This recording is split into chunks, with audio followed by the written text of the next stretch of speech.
Chapter 4466. That's right. All law enforcers must have justice in their hearts. They must face all living things in the immortal world with a grateful heart, a compassionate heart, and a chivalrous heart. Only in this way can they face the thunder tribulation and their own immortal slaying stage with a pure heart. When Xiaohua's memories gushed out, he was extremely emotional.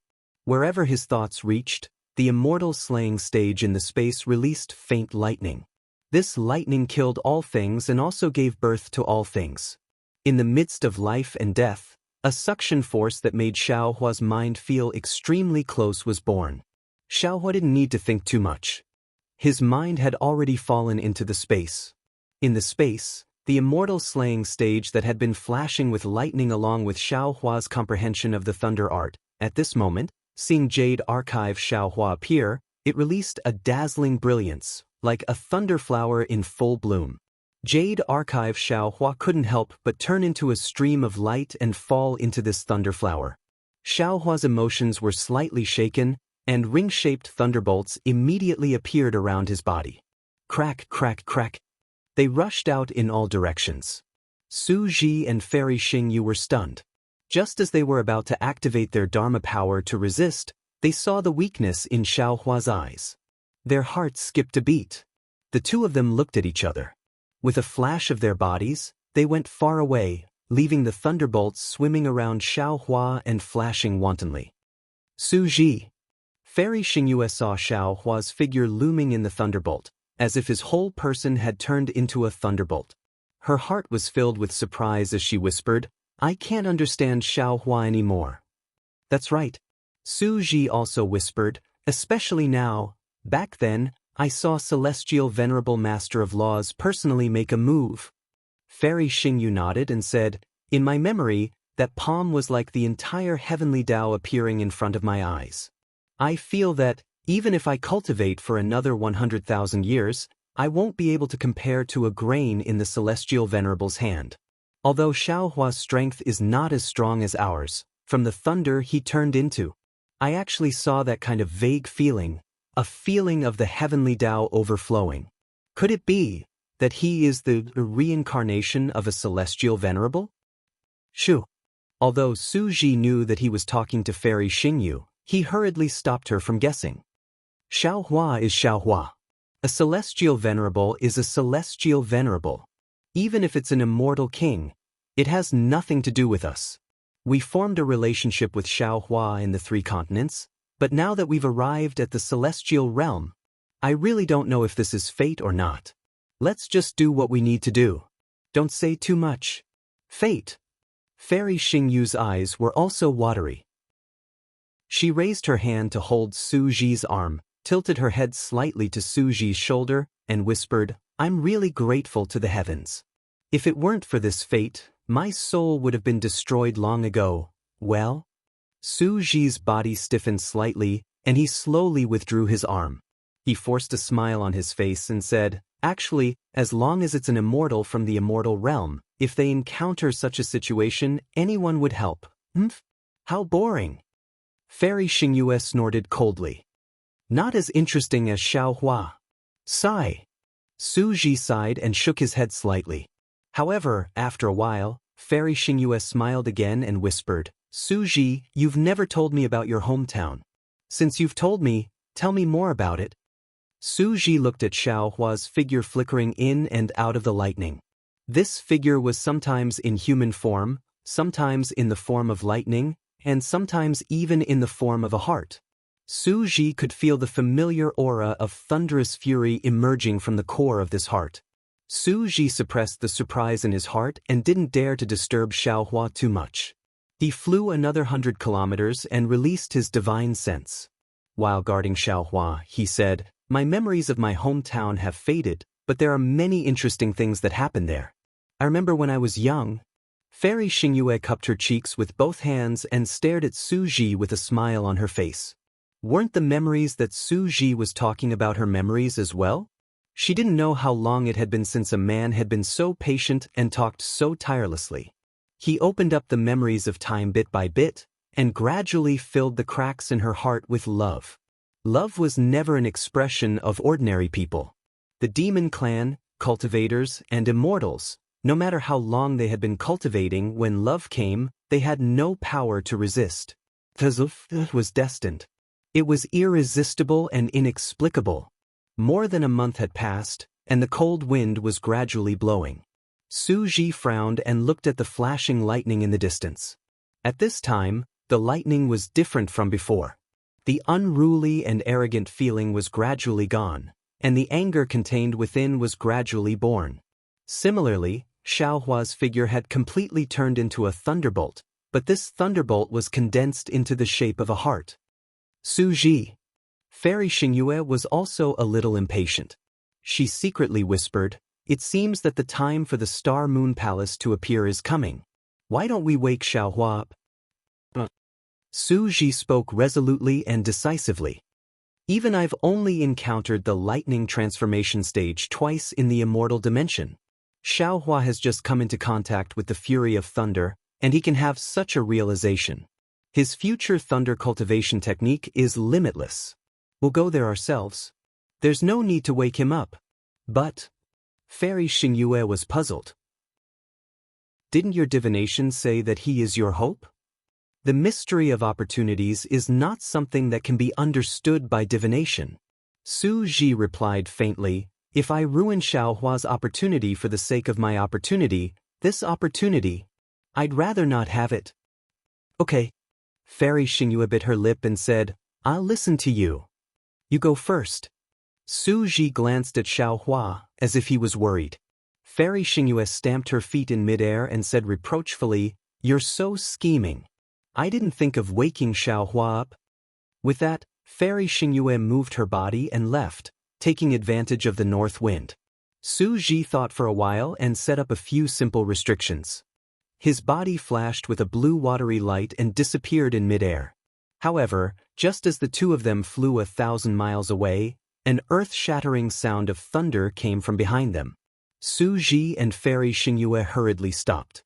Without releasing their divine senses, they saw that in the distant sky, a bolt of lightning shot straight into the sky like a jade pillar.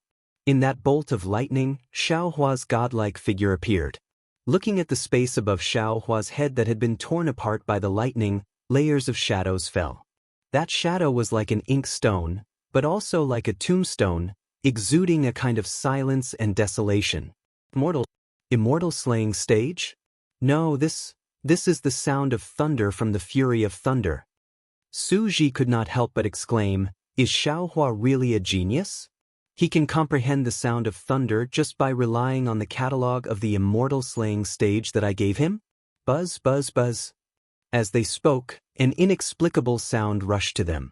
Wherever this sound passed, not only did the ancient trees and withered grass on the ground turn into powder, but even the rocks and gravel on the surface of the ground were shattered. Whirlpools appeared on the water surface. Even the two immortals felt as if they were being whipped by thousands of whips. Fairy Xingyue said with a wry smile, "I also want to deny it, but he doesn't have the aura of the immortal slaying stage on him. He can't cultivate the fury of thunder with the help of the immortal slaying stage." While the two of them were overestimating Xiaohua's divine senses swept over. In just a moment, Xiaohua's figure turned into a bolt of lightning and he asked curiously, "Seniors, why didn't you wait for me?" Fairy Xingyue rolled her eyes at him and said, "We didn't dare to wait any longer. If we waited any longer, you would have become a celestial master." Xiaohua said with a smile, "I haven't been in closed-door cultivation for a long time. It's rare for me to be in closed-door cultivation today. I've kept you waiting." Fairy Xingyue hit the nail on the head and exposed Xiaohua's lie. "Haven't you been in closed-door cultivation in the heavenly prison for tens of thousands of years? How can you say that you haven't been in closed-door cultivation?" Ouch! Xiaohua touched his nose, as if he suddenly remembered something. He said anxiously, "By the way, I remember something." "What is it?" Su Ji asked. "Seniors, do you know where the water origin is in the 3 continents?" Xiaohua didn't intend to know the answer. He just wanted to change the topic. It was not beyond his expectations. Not only Su Ji, But Fairy Xingyue also showed a wry smile and said, "Do you think the water origin is innate heavy water? I've cultivated for so long, but I've never seen the water origin. If you know where it is, please let me know in advance. I also want to watch the fun and broaden my horizons." Su Ji nodded and said, "Xingyue is right. The origin is too rare. When a realm is born, the origin of the 5 elements will exist. However, as time passes, the origin will either dissipate in the realm or be obtained by others. I don't know how long the 3 continents have existed. They must have been obtained long ago, right? Moreover, not to mention with your cultivation, even with our strength, it would be useless to obtain this origin source item, unless a heavenly venerable or immortal king." At this point, Su Ji stopped talking. He looked into the distance and said, "Let's hurry. It's getting late. I'm sure the disciples of Zhai Xing Lu are waiting anxiously." "All right." Xiaohua successfully changed the topic. Although there was regret on his face, he didn't care. "Let's go." Fairy Xingyue turned into the wind. Su Ji and Xiaohua were like lightning, flying into the distance. In less than 10 days, there were more and more crimson rocks around the 1,000 Demons' sacred realm. Sometimes, the crimson rocks almost covered the entire mountain range. Xiaohua understood that they were about to reach the Chidi River. On this day, the sky had just brightened. The pale sun peeked out from the horizon. Fairy Xingyue's floating figure slowly slowed down. She raised her hand and pointed at a place that was almost invisible to the naked eye. "We've reached Zhai Xing Lu.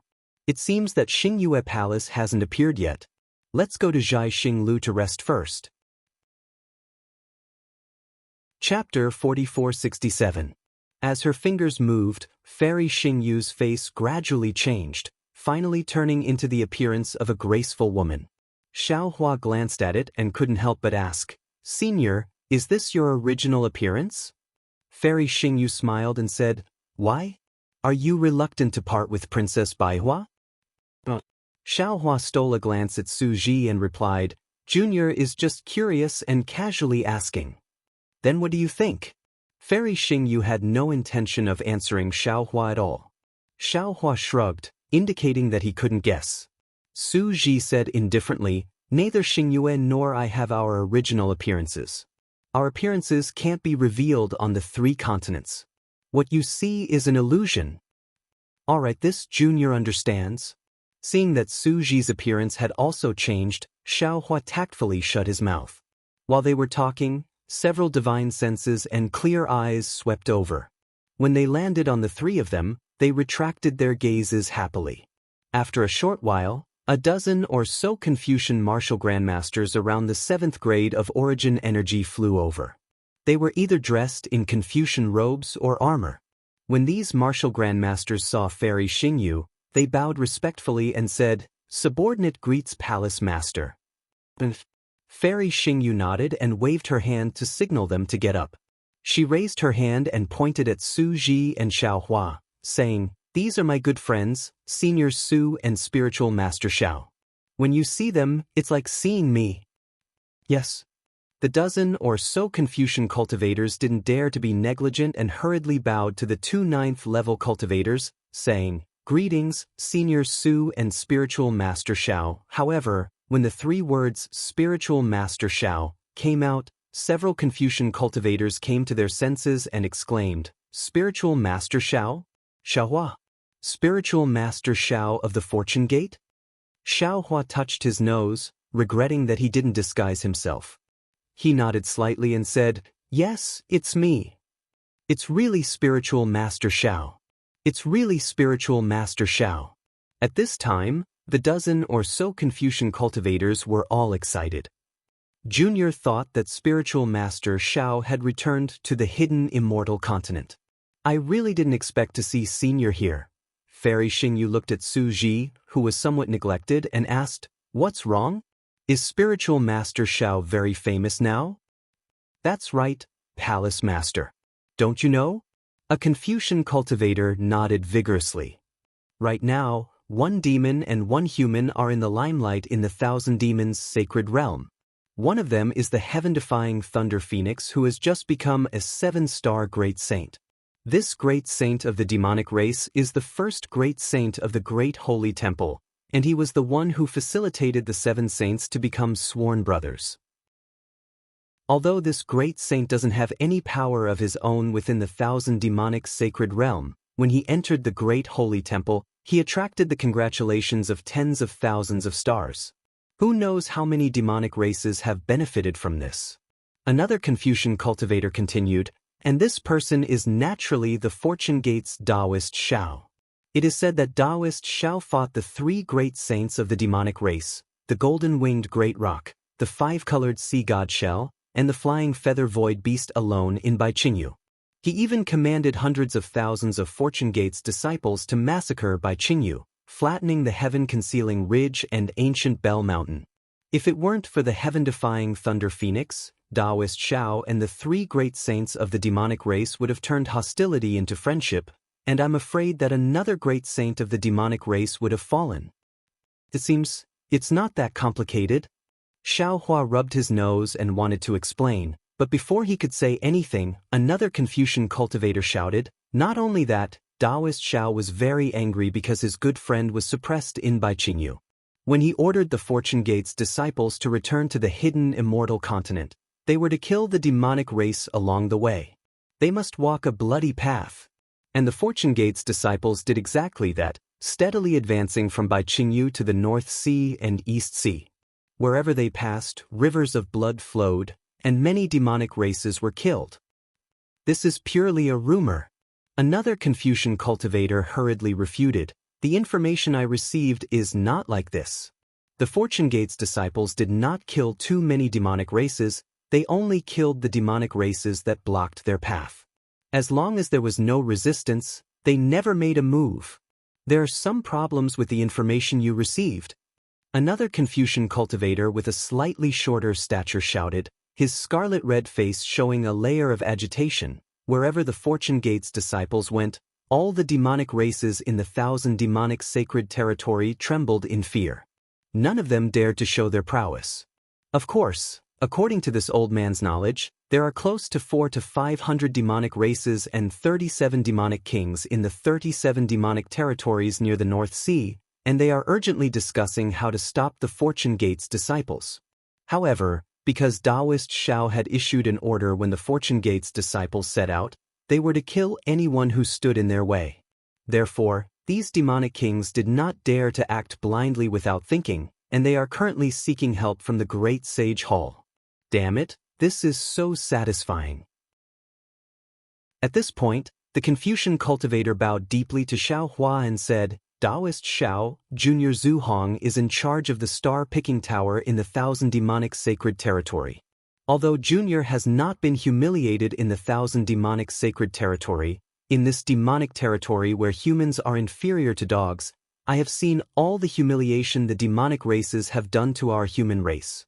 Junior has never been so happy as today. Daoist Xiao is the pride of our human race, the leader of our human race. Daoist Xiao, although your reputation is like the sun in the midday sky in the 1,000 demonic sacred territory, and this news has not been approved by the palace master, we dare not leak it. Even in the star-picking tower, not many people know about it. But rest assured, your reputation is like rolling thunder. Before long, before the Fortune Gate's disciples set foot on the hidden immortal continent, your name will be known throughout the world. Seeing that the Confucian cultivators were so excited that they ignored her and were about to crowd around Xiao Hua, Fairy Xingyu's face turned sullen, and she said angrily, Xiao Hua, you. I treated you as a relative in vain. You caused such a big commotion in the 1,000 demonic sacred territory, and you didn't even tell me? Xiao Hua was speechless, and he argued, Senior, it's not that Junior didn't want to tell you, but this matter of fighting and killing really spoils the mood. Moreover, no matter how big of a commotion Junior caused, isn't it not as powerful as Senior Xingyu? Senior, look at your subordinates. Which one of them isn't an all-powerful figure? Which one of them isn't capable of doing earth-shattering things? It's just that they can't act casually for the sake of Xingyu's development. Junior didn't have such scruples and dared to act. Your mouth is smeared with honey. Fairy Xingyu curled her lips in disdain, but her face was smiling like a flower. Su Ji frowned and asked, I forgot to ask you. Who is that little white dragon whose soul is similar to yours? Oh, his name is Xiao Bai. His original body was a giant python. Later on, he cultivated into a python dragon, and his physical body was destroyed. His primordial spirit cultivated with Junior, and after he took over Junior's body, it was somewhat similar to Junior's. The ancient Bell Mountain's demon king coveted Junior's fortune gate, and the seven-colored sea god Shell also had some matters to discuss with Junior, so they took Xiao Bai as Junior and captured him. Xiao Hua concisely explained the cause of the matter, but when Su Ji heard Xiao Hua mention the seven-colored sea god Shell, a look of shock appeared on his face. He raised his hand and said, It's not too late to talk about this in the star-picking tower. Yes, senior. Xiao Hua hurriedly shut up. Let's go. Fairy Xingyu ordered and flew to the front. Su Ji naturally ignored the Confucian cultivators and followed behind. Xiao Hua was about to follow when he saw the dozens of Confucian cultivators looking at him eagerly. He thought for a moment, slowed down, and raised his hand. Fellow immortals, let's go together. Yes, senior. Zhu Hong was overjoyed and flew over first. A few other Confucian cultivators hurriedly followed, and the rest flew at the back with smiles on their faces. Those who surrounded Xiao Hua were basically generals in armor. They were straightforward, and Xiao Hua's massacre of Bai Qingyu was very satisfying and greatly boosted the morale of the human race. They admired Xiao Hua greatly, and some of them became familiar with Xiao Hua in less than half a cup of tea. Seeing that Xiao Hua was not arrogant and was also Fairy Xingyu's relative, they soon talked about everything. Xiao Hua had always been curious about this mysterious Xingyu. It seemed that Xingyu's tentacles were spread all over the 3 continents.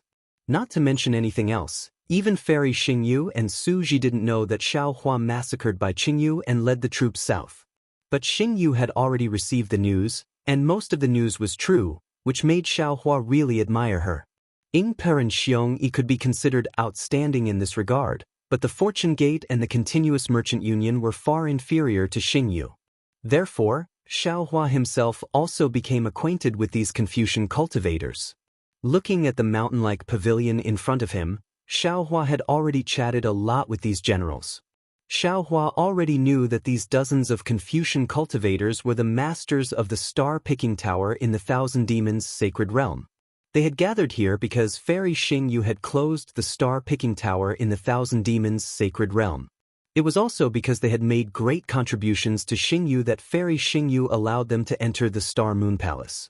Of course, these masters were puzzled by Fairy Xingyu's decision to close the star-picking tower.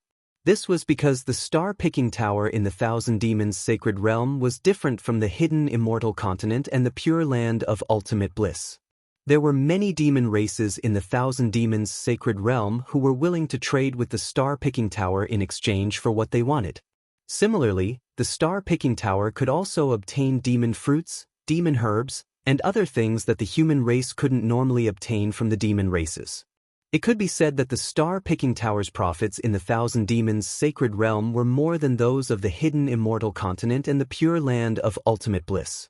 Xiao Hua naturally understood Fairy Xingyu's plan. If the Star Moon Palace was as Su Ji had divined, it would be her and Su Ji's last chance. Moreover, it would also be her most confident chance. Therefore, Fairy Xingyu had to wrap things up well. Although the Star Moon Palace was huge, it might not have any supreme cultivators. At most, it might have some 9th-grade Essence Force worshippers.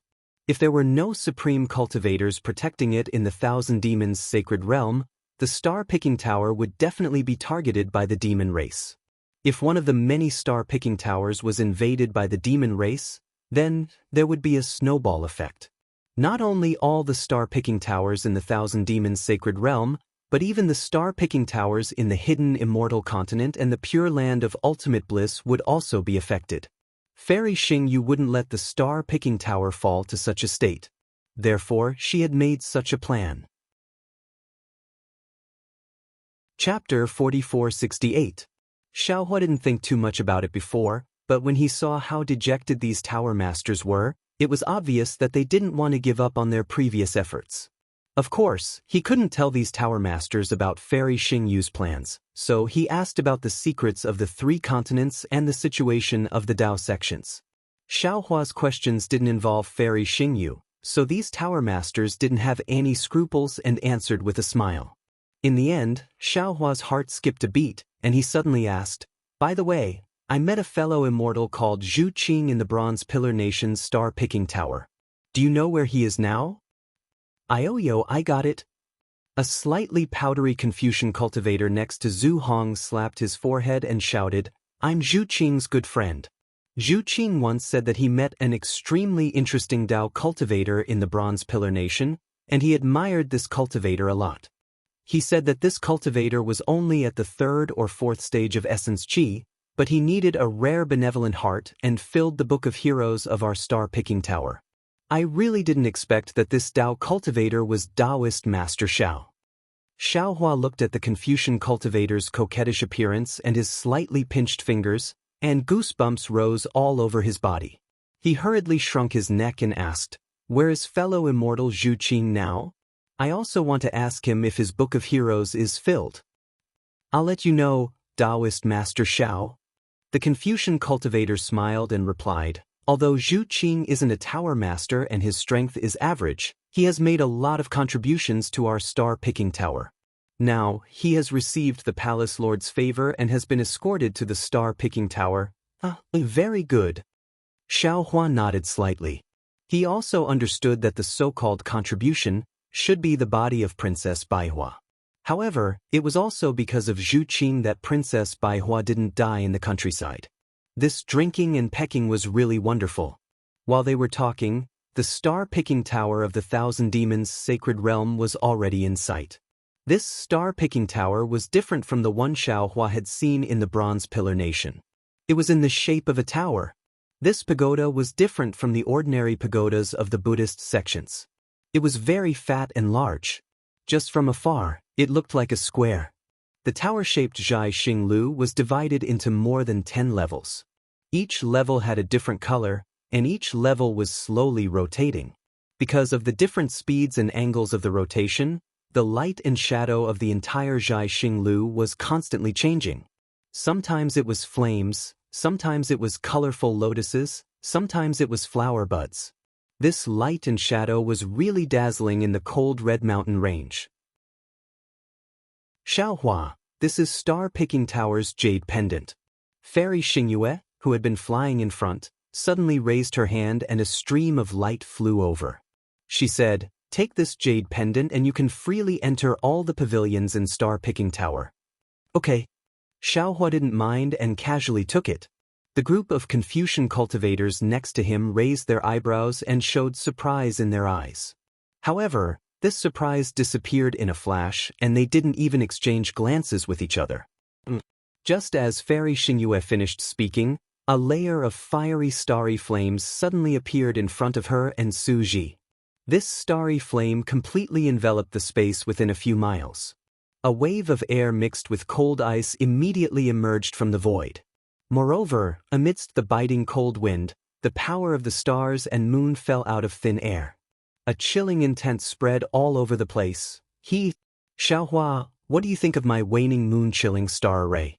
Fairy Xingyue asked with a smile, ignoring the starry flames that had descended. She turned her head to look at Xiaohua contentedly. Upon hearing this, Xiaohua almost fell from the sky. He had been surprised when he saw the starry flames appear. Logically speaking, it was impossible for Fairy Xingyue to trigger a large array outside his Zhai Xinglu. Now that he heard Fairy Xingyue's words, he understood that Su Ji had praised the capital star array of Black Wind Ridge very much. Xiaohua had replied with a little self-satisfaction, and Fairy Xingyue had remembered it. She was actually showing off here. "Elder sister?" Xiaohua held his forehead with one hand and said, You are the master of Xingyue. How can I compare myself to you? My large array can only resist cultivators of the 4th grade of origin energy, but your large array can resist great demons and demon kings of the 7th or 8th grade of origin energy. This waning star-chilling moon great array is far from being comparable to my fortune gate's capital star array. Hee hee. Fairy Xianxia flicked her sleeve, and a brilliance like the stars gushed out and landed on the starry flames. The starry flames slowly extinguished and disappeared into the void. Then, Fairy Xianxia moved her body again. Just as she was about to move, Su Ji, who was beside her, said indifferently, "Although the waning moon-chilling star array is sharp, it's much weaker than the capital star array." Fairy Xianxia's body also stagnated and fell a few feet before she flew up again. She turned her frosty face and stared at Su Ji, saying, "Su Ji, will you die if you say something nice?" After saying that, she ignored Su Ji and turned into a ray of starlight, disappearing instantly. Su Ji's expression did not change. He looked at Fairy Xianxua's back and moved his body. However, as soon as he moved, hundreds of meteor phantoms appeared from all directions, sealing off the area within 1,000 feet of Su Ji. Moreover, the space within this 1,000 feet swayed as if it was being blown by the wind. The meteors seemed to be dragging their tails as they struck Su Ji. Boring. Su Ji spat out 2 words indifferently. He raised his right hand and pointed his index finger at the void. Layers of water-blue lightning surged out like a fountain, rushing in all directions at an extremely fast speed. Gotcha! Amidst the crackling sounds, all of the meteors were shattered and turned into nothingness. Then, Su Ji's body flew slowly and landed on the top floor of Zhai Xinglu in the distance. Sigh. Xiaohua shook his head helplessly behind the two of them. He secretly cursed, "Damn it, he's an immortal who knows how old he is, yet he's still involved in these romantic affairs. It's really nauseating." "Senior Su, you obviously have some feelings for Fairy Xianxia. Why didn't you make it clear? When you appeared as Do Shanjun back then, weren't you also extremely handsome? Didn't those women from the Bronze Pillar Nation go crazy for you? Could it be that the real Fairy Xianxia doesn't dare to confess?" "Oh, I understand." Xiaohua came to a realization. According to Fairy Xianxia, Punisher Heavenly Venerate doesn't seem to get along well with Ruler Heavenly Venerate. If the two of them develop feelings for each other, I'm afraid it won't be easy to deal with. Damn it, it's really uncomfortable to be an immortal. Xiaohua flew back to the place where Su Ji had shattered the waning moon-chilling star array. The aura of the shattered void had not been completely annihilated. Xiaohua's protective brilliance was still cut open. While Xiaohua had witnessed Su Ji's strength, he was also quite convinced by him. That day in the Bronze Pillar Nation, Xiaohua's bullying of Do Shanjun could be said to have caused Do Shanjun to lose face. Even during the battle at the Black Wind Ridge, Xiaohua had not let Do Shanjun off easily. Xiaohua now knew that Do Shanjun could have pinched him to death with a finger at that time. However, Su Ji had not taken out any special magical power. He had only used a Confucian magical power that was suitable for Do Shanjun to fight with Xiaohua. Even though he had been defeated, he had still used any magical power of the Dao sect. Xiaohua could not compare to his self-restraint and breadth of mind. It seems that the job of a punishment envoy is not something that any immortal can do. Xiaohua sighed. I don't know how Senior Su cultivated before he became an immortal. What kind of place is his hometown? It can actually cultivate such an outstanding immortal. Naturally, there were restrictions around the star-picking tower. However, since Xiaohua had the jade pendant given to him by Fairy Xianxia, he naturally would not be stopped. He also landed at the top of the star-picking tower. At the top of the star-picking tower was a palace that did not look big but had an enormous space inside. When Xiaohua entered, Su Ji was already sitting on a futon. He was holding a jade eye in his hand and looking at it with a frown. Fairy Xianxia was lying on a strange net woven from soft vines. She was suspended in the air and her snow-white jade feet were swaying like crystals. Xiaohua's gaze moved away from the toenails that were painted with starlight. With a wave of his hand, he picked up a spirit fruit that seemed to be 5 stars from a jade table and took a light bite. A ball of fiery juice rushed into his mouth. "Xingyue?" Su Ji put down the jade eye and looked at Fairy Xianxia. "What happened to the 3 demon realms, Qijing, Yuanfeng, and Bingqin? Why didn't any of the demon realms survive?" How would I know? Fairy Xingyue replied unhappily. The great sage Hall forced me to close the star-picking tower. How would I know? Besides, it's just 3 demon realms. If they die, they die. Maybe it's the work of those heavenly kings in the Elysium world. The problem is that 5 temples in the Western Paradise were also destroyed. Su Ji asked. And these 5 temples covered a radius of nearly 1,000,000 miles. Whether it was the heavenly kings guarding the temple or the Buddhas in the temple, even the good men and women around the temple, they all disappeared. Don't you think there's something fishy about this? Of course I know. Fairy Xingyue replied unhappily. But these are the 3 continents, not the star field of the immortal realm. They are not under my control. Besides, even if I wanted to, I don't have the time. The Star Moon Palace is about to appear. Returning to the immortal realm is our biggest problem. That's true. Su Ji nodded. We don't have time. At this point, Su Ji intentionally or unintentionally looked at Xiaohua and said, but other people have the time. Fairy Xingyue raised her eyebrows and said coldly, Su Ji, what do you mean? I worked hard to create Xingyue. I don't want to give it to a little money grubber. Xiaohua, even if it's you, don't even think about taking Xingyue. When Su Ji heard this, he didn't know whether to laugh or cry. Previously, when she saw that Xiaohua had some potential, Fairy Xingyue fought to give Xiaohua some benefits. However, when it came to giving Xiaohua something that belonged to Fairy Xingyue was stingy.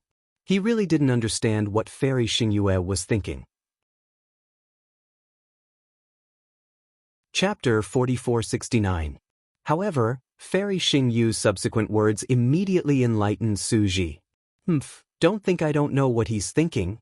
Fairy Xingyu snorted coldly. Didn't he support the monster clan to establish the continuous merchant union to compete with Xingyu? I'd like to see how his continuous merchant union can develop to the same scale as my star moon.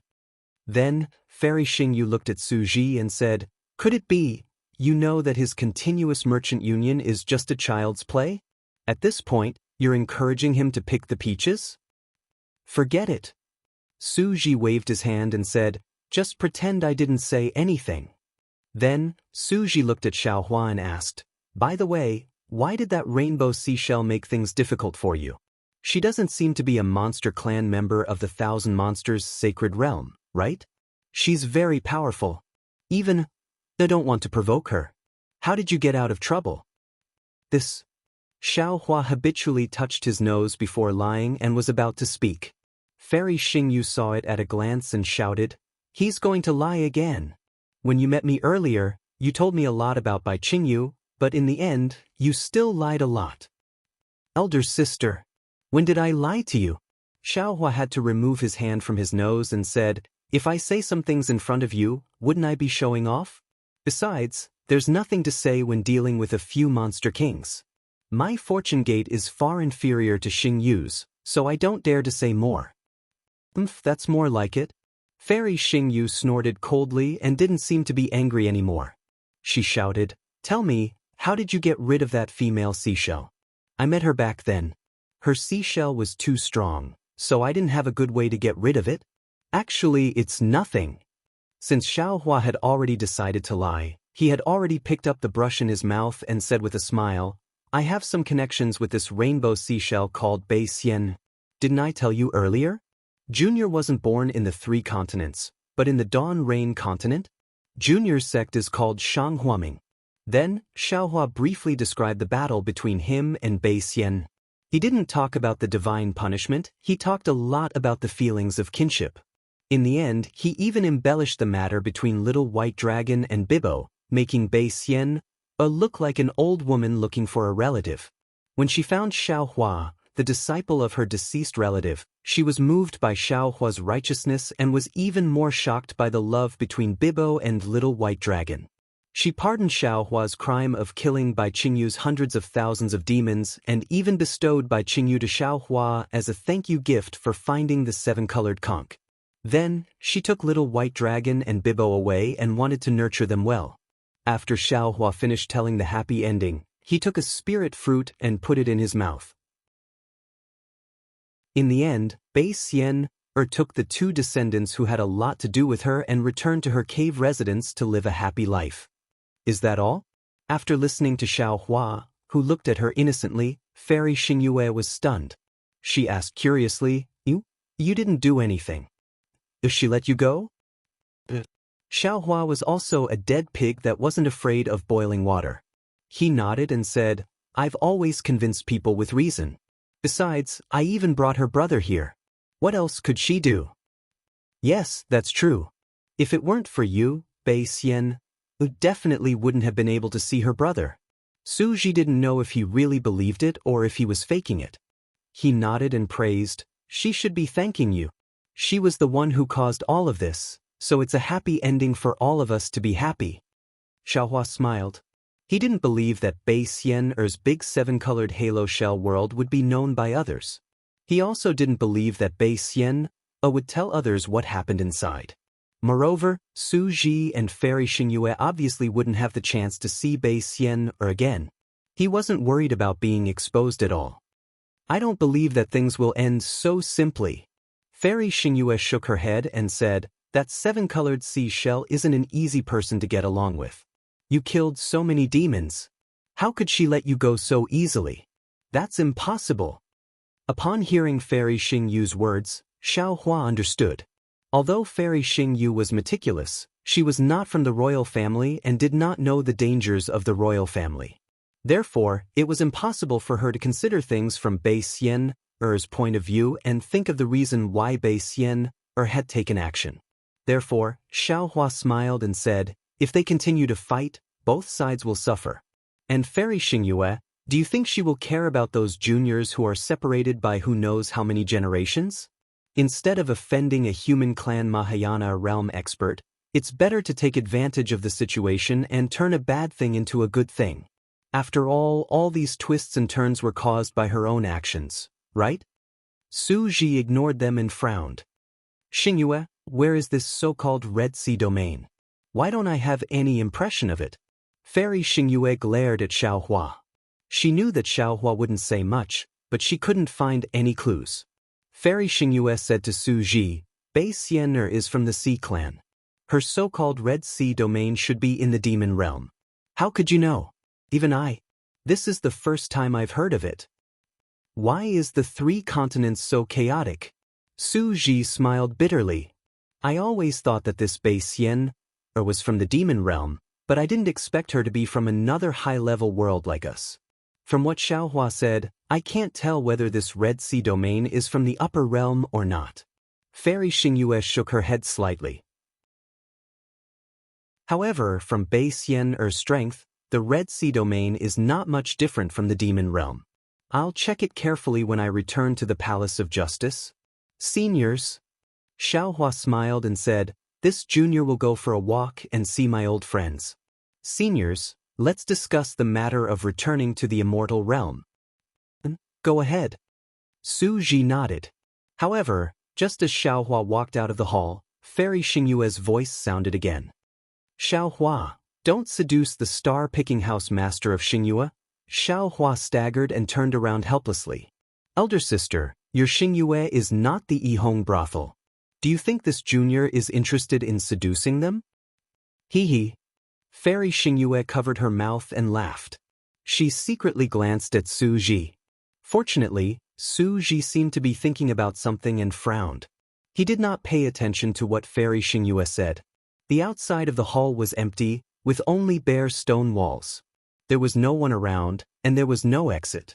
Xiao Hua released his divine sense, scanned the area, and walked towards a certain direction. Sure enough, when Xiao Hua arrived in front of the stone wall, a ripple appeared on the stone wall, and a moon gate appeared.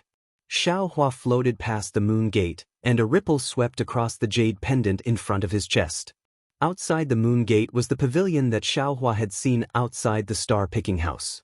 Layers of beautiful halos slowly flowed between the pavilions, and an unconcealable coldness emanated from the halos. This coldness not only spread outside the star-picking house, but also seeped into the bottom of the star-picking house. Restrictions that looked similar to defensive formations were born in this coldness. Xiaohua walked to the edge of the pavilion and looked outside the star-picking house. In just a moment, it was already snowing outside. The snowflakes were beautiful, and when the brilliance of the star-picking house fell on them, they reflected a variety of colors. Xiaohua felt a sense of contentment even without the company of a beautiful woman. Of course, this feeling of contentment only lasted for a moment. Xiaohua lifted his gaze and looked towards the horizon covered by dark clouds. He said in a low voice, "Mother, has there ever been snow in Guizhuang?" Naturally, no one answered Xiaohua's whisper. He looked for a moment and turned his head again. There was a flight of stairs in front of him that led to the next floor. Xiaohua thought for a moment and walked over. However, just as he walked down the stairs, he saw Zhu Qing standing there respectfully, holding something that looked like a book. "Fellow Daoist Jew." Seeing Zhu Qing standing there, Xiaohua hurried over and said with a smile, "It's really been a long time." "Senior." How could Zhu Qing dare to let Xiaohua call him fellow Daoist? He hurriedly replied, "It's enough for you to call this junior Zhu Qing. This junior doesn't dare to talk to senior as an equal." "Hee, there's no need to be like this." Xiaohua said with a smile, "We are old friends, and we had a good chat in the Bronze Pillar country. You don't care about this?" Senior is wrong. Etiquette is the foundation of why our human race is stronger than the demon race. If this junior doesn't respect etiquette, law, and etiquette, how is this different from the demon race? I remember that this junior also said at the star-picking house in the Bronze Pillar country that Taoism pursues the heavenly Tao and wants to roam the firmament with their own bodies.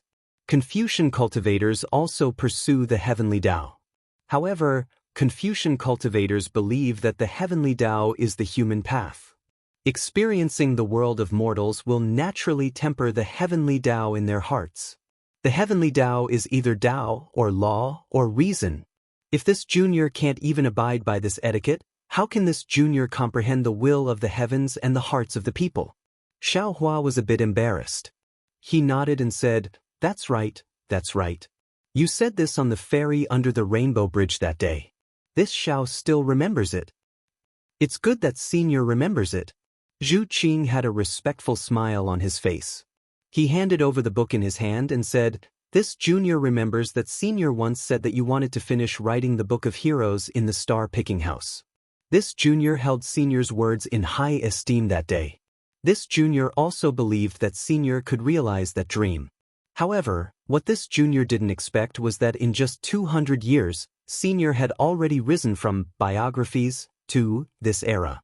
Although senior's deeds aren't enough to finish writing this era, this junior knows that it won't be long before senior will have his own Book of Heroes."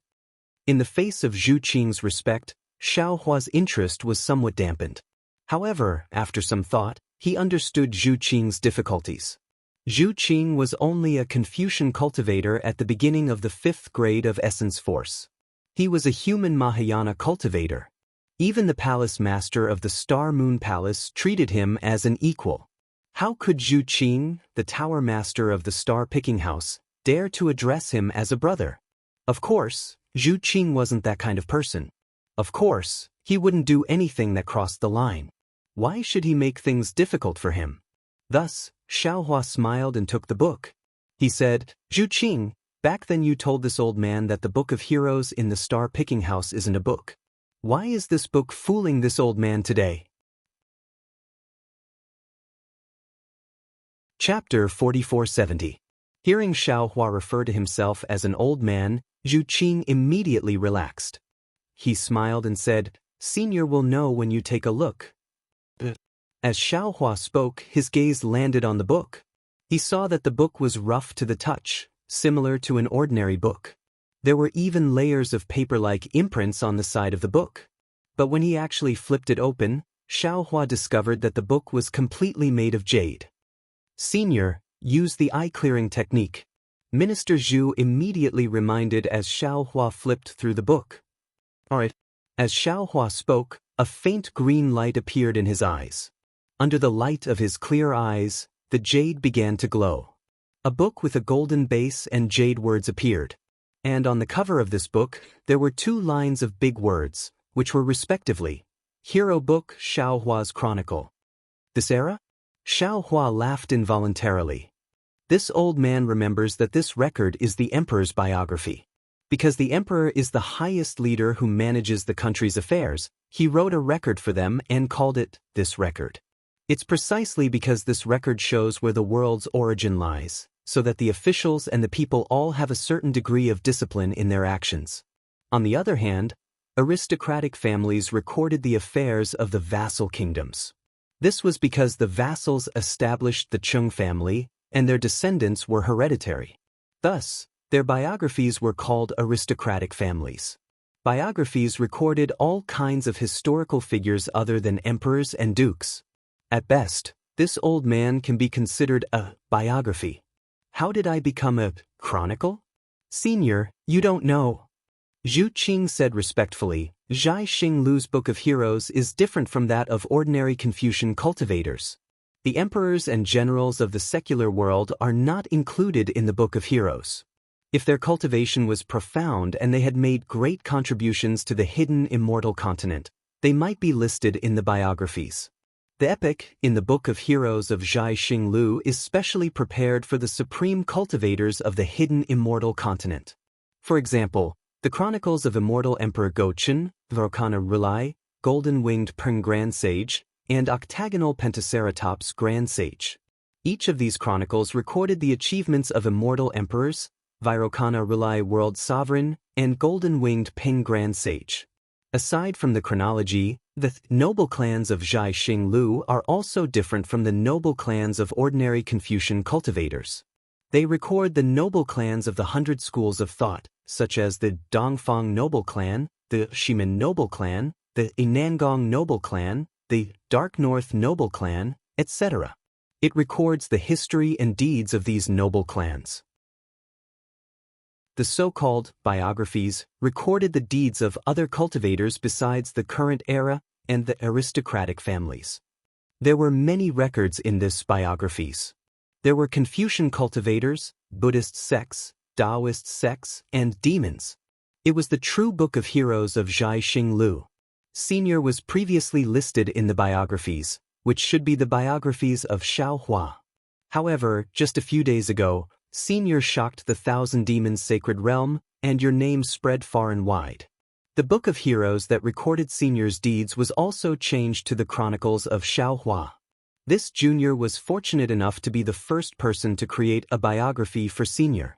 This Chronicles of Xiao Hua was also personally created by this junior. Thank you, thank you. Xiao Hua looks at the respectful Zhu Qing and says with emotion, I didn't think that the joke this old man made that day would actually come true today. Thank you for your hard work. I don't dare. It is this junior's honor to be able to write this Chronicles for Senior. The pride on Zhu Qing's face doesn't seem to be fake, and he answers very happily. Xiao Hua slightly nods and looks at the big words on the jade. However, the Chronicles of Xiao Hua still has 4 words, and he doesn't see what's inside. Xiao Hua asks curiously, Zhu Qing, how do you see what's inside? Senior. Zhu Qing says with a smile, Zhai Xinglu's Book of Heroes records the deeds of various heroes. Some are secret, and without a certain level of authority, you can't see them. This junior can only see a part of Senior's chronicles. Didn't Palace Lord give Senior a jade pendant? Senior can just put the jade pendant on the Book of Heroes. But Xiao Hua responds and puts the jade pendant on the Book of Heroes. Indeed, starlight appears on the jade pendant. In the starlight, the Book of Heroes starts to move by itself, page by page. Since it's his own chronicles, Xiao Hua originally wanted to read 10 lines at a glance. However, just as he reads the first page, he sees the first sentence. Xiao Hua of Dao sect, origin unknown, first appeared in Yu Province's Longevity Town, only 3rd grade of elemental force. And next to this sentence is another line of small words. Suspicious, origin of other realm, name of realm unknown, hiss. Xiao Hua inhales a breath of cold air and hurriedly continues to flip.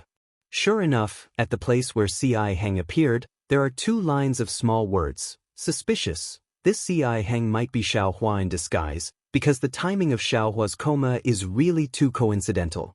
However, Xiaohua has never revealed his Buddhist cultivation, so it's impossible to confirm. Suspicious. There is a Ci Hang in Single-Yang country. The name and appearance are all the same, but that day, Ci Hang didn't leave Single-Yang country, so Ci Hang might have escaped detection. His granny. Xiaohua's expression changed slightly. He raised his head and looked at Zhu Qing. Zhu Qing didn't show any surprise and said with a smile, "Senior, this junior can only see a few places, but this junior knows there might be many places that senior can't think of. People often say if you don't want others to know, don't do it in the first place. Many times, things that we think are undetectable are actually not hidden at all. AI, that's right." Xiaohua also shook his head and continued to read. The more he read, the more shocked he became. There were actually many secrets that he didn't want others to know. But fortunately, Xiaohua didn't care about the secrets recorded in the Book of Heroes. When Xiaohua flipped to the last page, he saw the record. Fortune Gate's 200,000 disciples massacred by Qingyu, then led the troops to heaven-concealing ridge and ancient Bell Mountain. In this battle, the Fortune Gate ascended the battle stage of the three mainland struggle for hegemony. Xiaohua is qualified to be listed in this chronicles. Behind this was another line of slightly lighter handwriting. Suspicious. These 200,000 disciples are Xiaohua's iron army in the Kunlun immortal realm. Fortunately, Xiaohua saw this and let out a long sigh. This Xiao's biggest secret has yet to be revealed. Moreover, the secret of these clones has yet to be discovered. Granny, this star moon is too powerful. If this Xiao can obtain it in his hands... Of course, this thought flashed through Xiaohua's mind.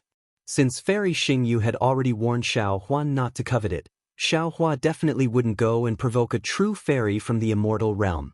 Xiaohua closed the chronicles of Xiaohua in his hand and asked with a smile, "Zhu Qing, is there any other book of heroes in this star-plucking tower?" Reporting to Senior. Zhu Qing carefully received the Book of Heroes and respectfully said, "All of Star Moon's books of heroes are placed in the Moon-Embracing Palace. Normally, only a few copies are placed in various star-plucking towers. Because Senior recently appeared in the Thousand Demons' sacred realm, Senior's Book of Heroes was sent to the star-plucking tower here. Of course, the star-plucking tower in the Thousand Demons' sacred realm has been closed recently, and the other star-plucking tower's books of heroes were also sent here. However, these books of heroes are mostly chronicles and biographies of the demons. If Senior is interested, you can head to the Hall of Heroes to take a look." Moon-Embracing Palace? Xiaohua was stunned and asked curiously, "What kind of place is the Moon-Embracing Palace?" "Senior, please no." Zhu Qing answered, "The reason why Star Moon is called Star Moon is because the star refers to the star-plucking tower, and the moon refers to the Moon-Embracing Palace. I'm sure Senior already knows what the star-plucking tower is. The Moon-Embracing Palace is the palace where the Palace Lord resides. As for where the Moon-Embracing Palace is, I don't know either." "Oh, I see." Xiaohua smiled. Fairy Xingyu had told him so much, but she had never mentioned the Moon-Embracing Palace. Of course, she was wary of him. He asked again, "The Hall of Heroes is in the Star-Plucking Tower, right?" Zhu Qing nodded. "Good." Xiaohua said with a smile, "Zhu Qing, if you have the time, can you bring me to the Hall of Heroes?" "Of course." Zhu Qing was very happy. "I'm just about to return the Book of Heroes to the Hall of Heroes. Senior, please."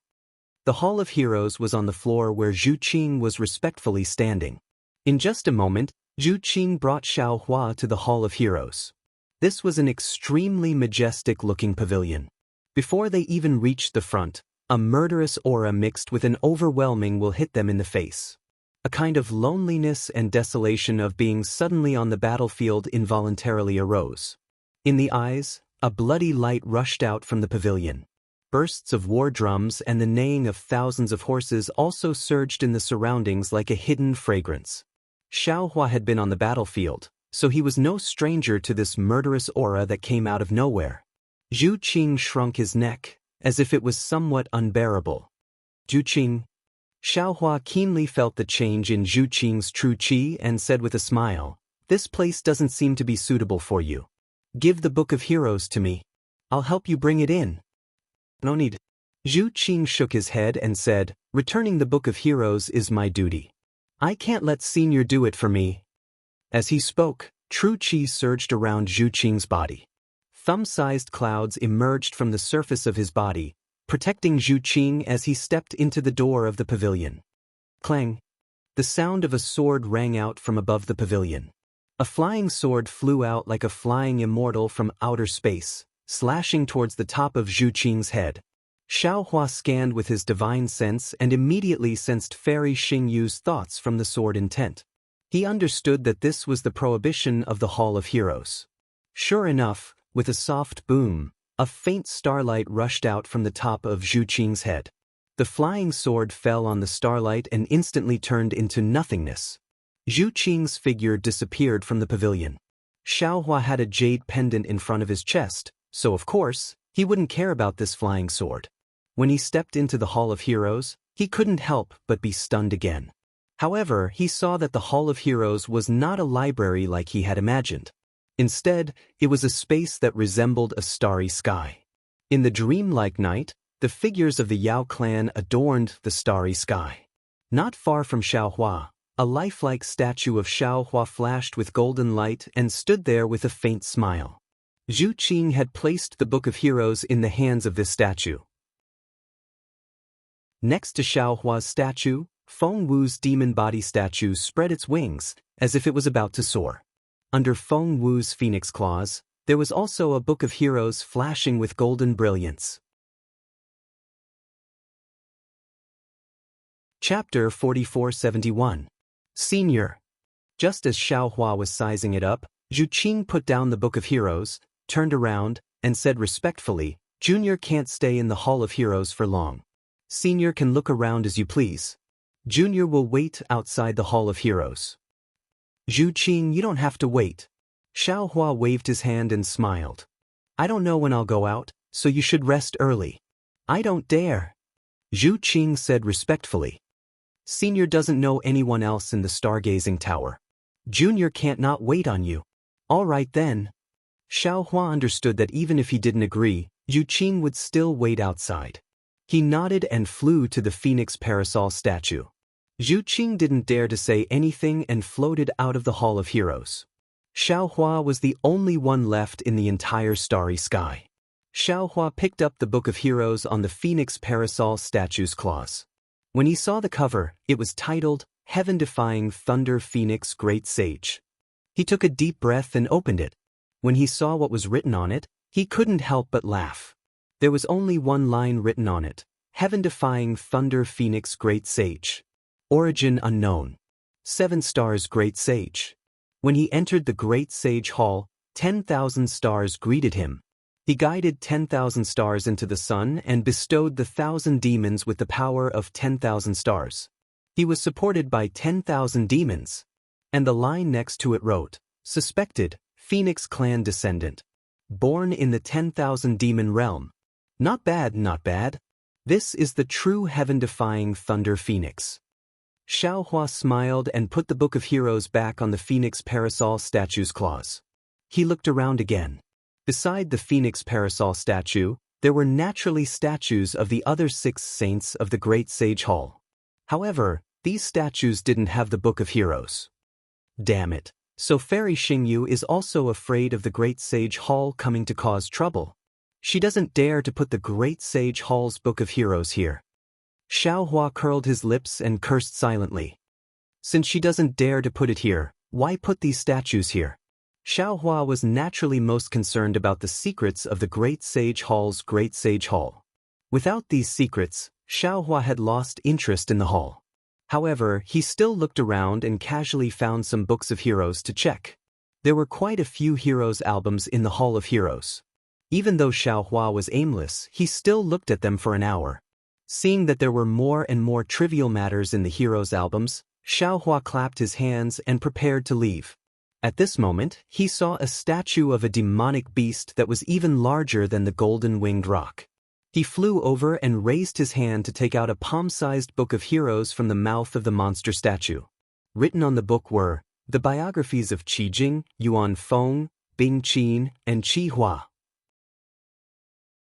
Xiao Hua understood that this was a compilation of the biographies of several demonic beast experts. When he opened the biographies and skimmed through them, he couldn't help but frown when he reached the end. At the end it said, Qi Jing, Yuan Feng, and Bing Qin, the 3 demonic realms, all the demonic beasts were killed overnight. Qi Jing became an abyss, Yuan Feng became a wasteland, and Bing Qin became a barren ridge. There were no bloodstains, no corpses, and no traces. Everything turned into nothingness. The biographies of Qi Jing, Yuan Feng, and Bing Qin came to an end. Of course, there was a small line of words next to the end. Hiss. Xiaohua took a deep breath and thought of what Fairy Xingyu and Suji had said when he left the top floor of Zhai Xinglu. He hurriedly looked in another direction, where the hero's album of the Buddhist sect was recorded. However, the Buddhist sect was different from the 1,000 demonic sacred realm. They were temples of different styles. Xiaohua couldn't find the 5 temples that Fairy Xingyu didn't mention. However, when Xiaohua looked at the shining Qi Jing statue, he had some understanding in his heart. His divine sense swept through the temple, and he also found 5 temples with dark colors. Xiaohua flew to one of the temples and saw a hero's album in front of the mountain gate of the temple.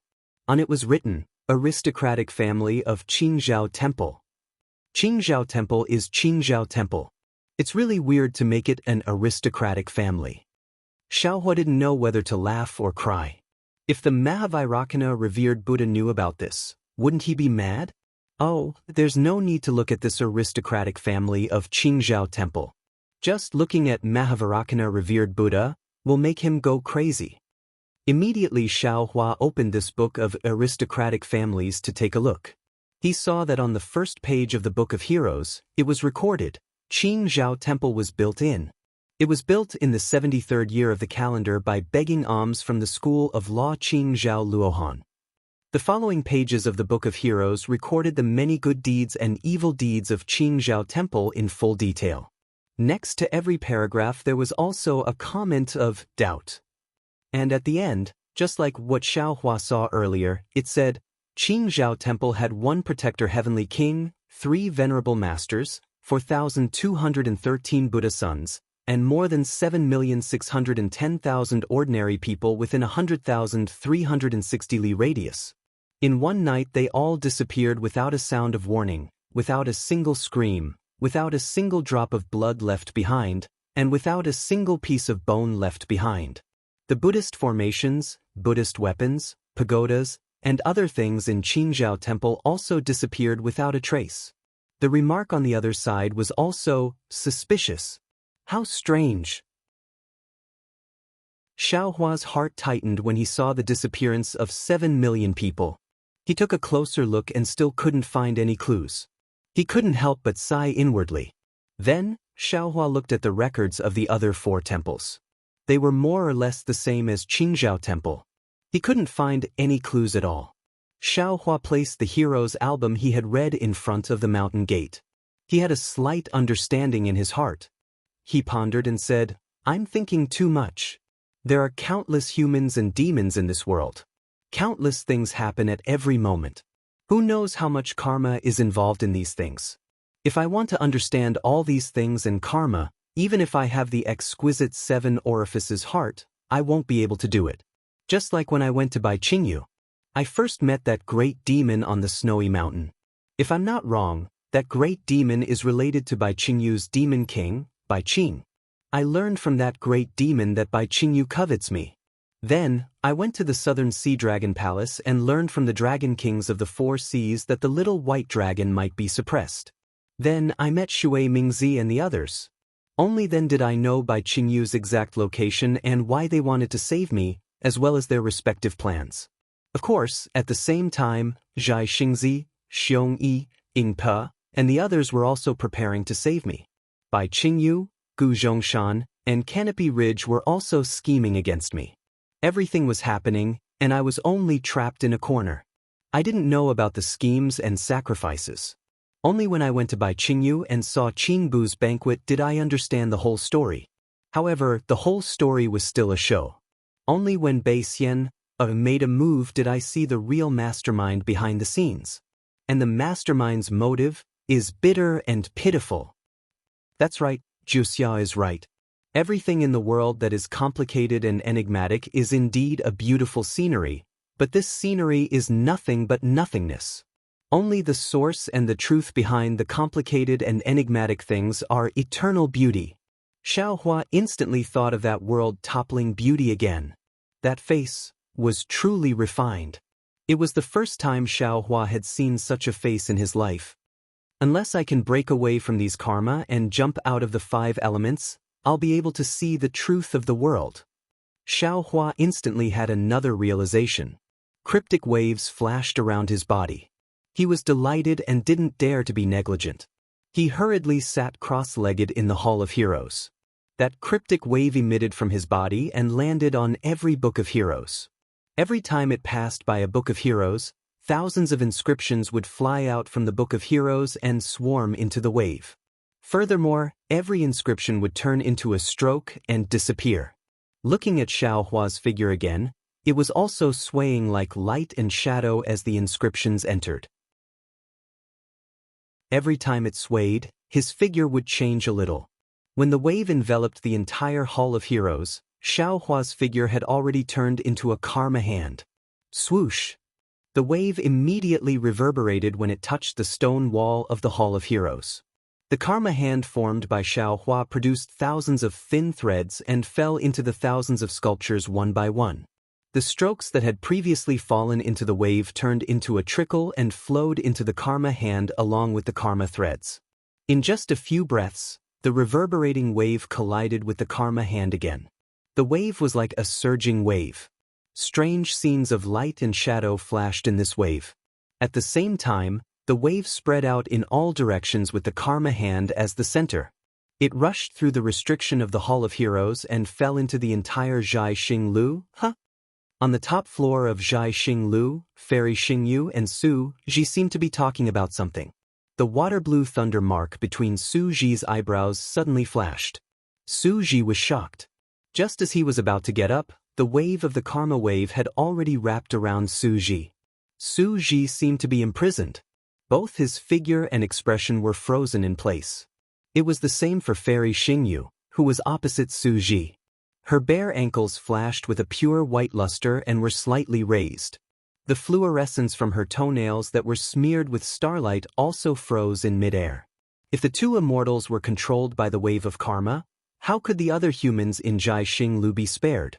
The entire Zhai Xinglu turned into a solidified light and shadow in the river of karma. Both time and space were still. Waves of karma surged out from the karma hand. The threads of karma were born from the thousands of sculptures.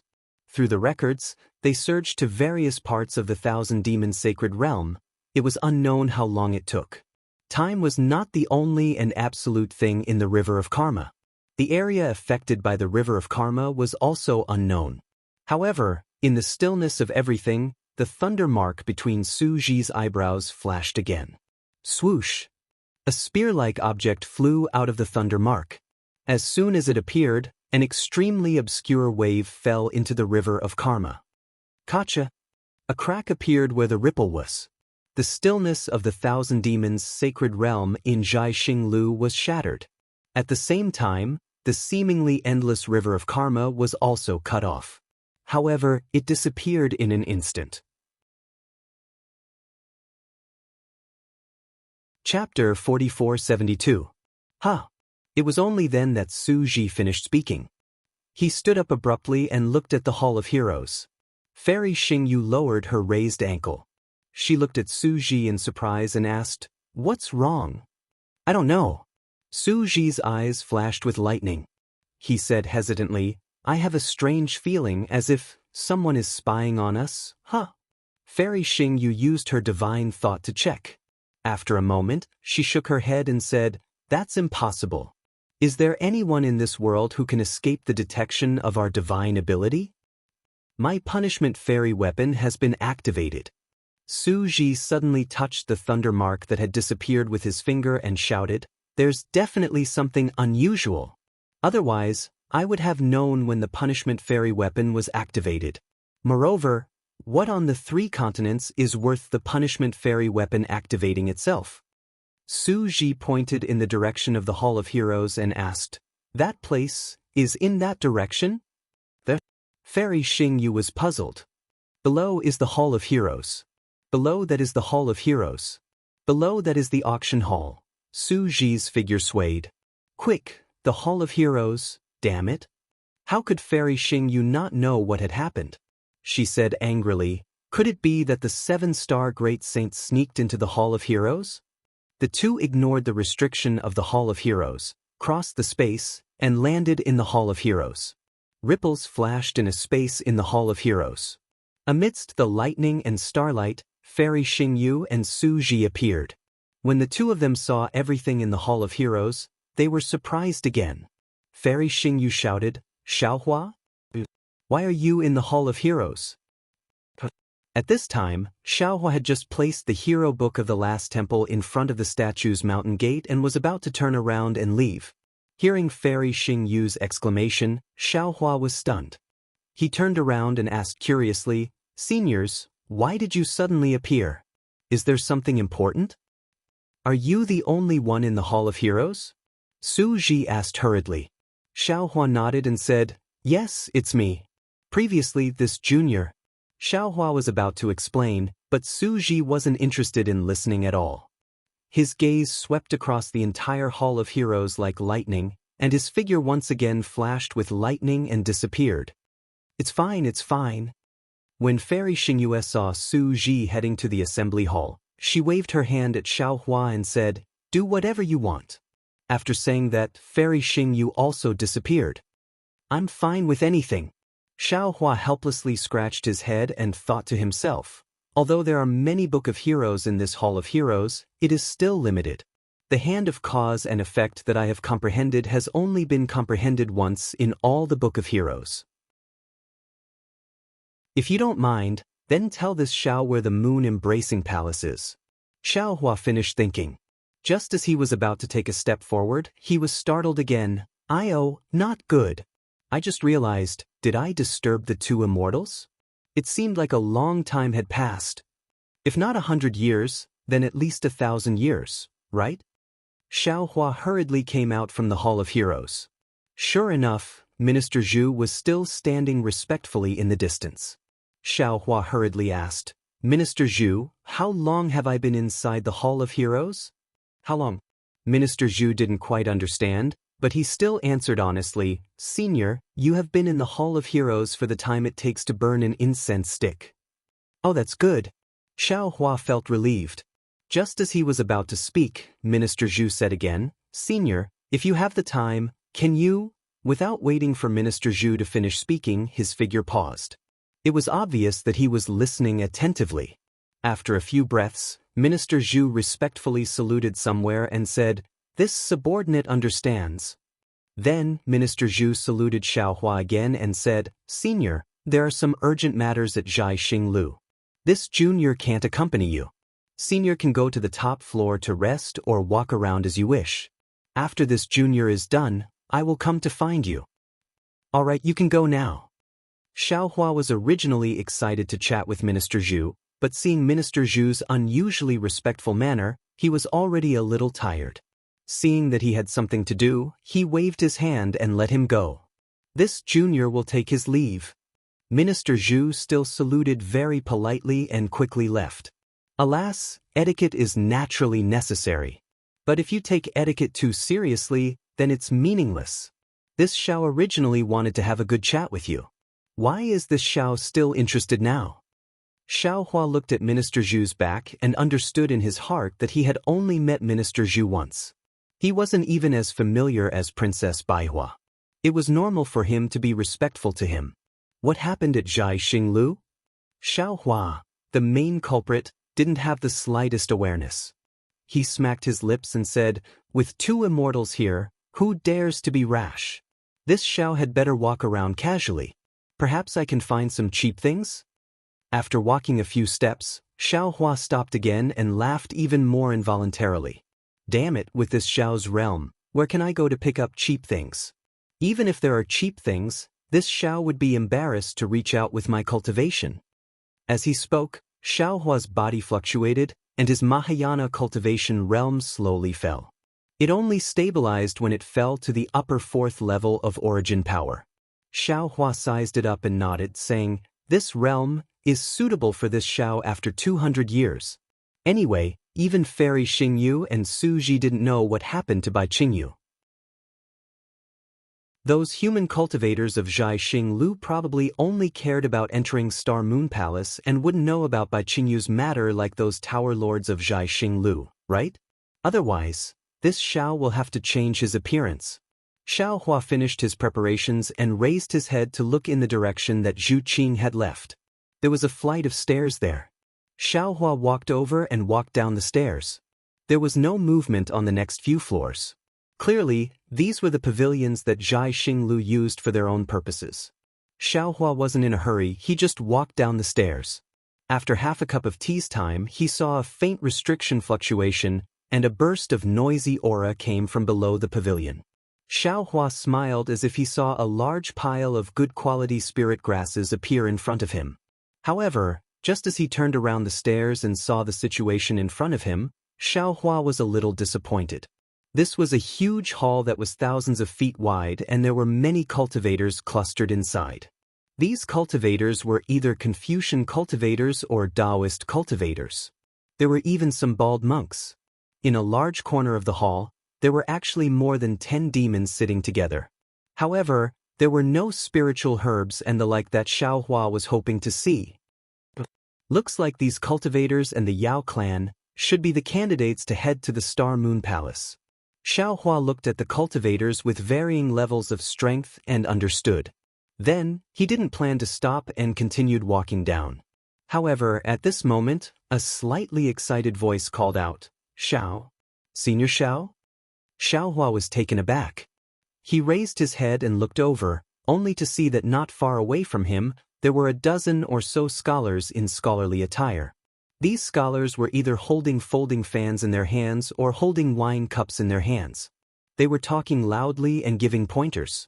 A Confucian cultivator with a slightly aged face was looking at him. That Confucian cultivator's pair of thick and long eyebrows were very eye-catching. "Mr. Mo Jianli?" Xiao Hua looked at this unfamiliar face and immediately remembered. Wasn't this the Confucian cultivator Mo Jianli that he met in Longevity Town in Country Shi? That day, he and Mo Jianli had fought against the water monsters of Liao River and had a fierce battle with Jiang Sheng of Dong Tian River. He didn't expect to meet him in Thousand Demons' sacred territories, star-picking tower hundreds of years later. "Yes, it's me." Seeing that Xiao Hua recognized him, Mo Jianli hurriedly got up and walked quickly to Xiao Hua. He bowed and said, "It's been many years since we parted in Longevity Town. I really didn't expect to meet you in Thousand Demons' sacred territories, star-picking tower." Mo Jianli was one of the first Confucian cultivators that Xiao Hua met after coming to hidden Immortal mainland. This Mo Jianli cultivated the noble spirit river and used the righteous qi of heaven and earth to temper his heart. His character and temper were very much to Xiao Hua's liking. It was a pity that after Xiao Hua left Longevity Town, he didn't have the time to go to Country Shi.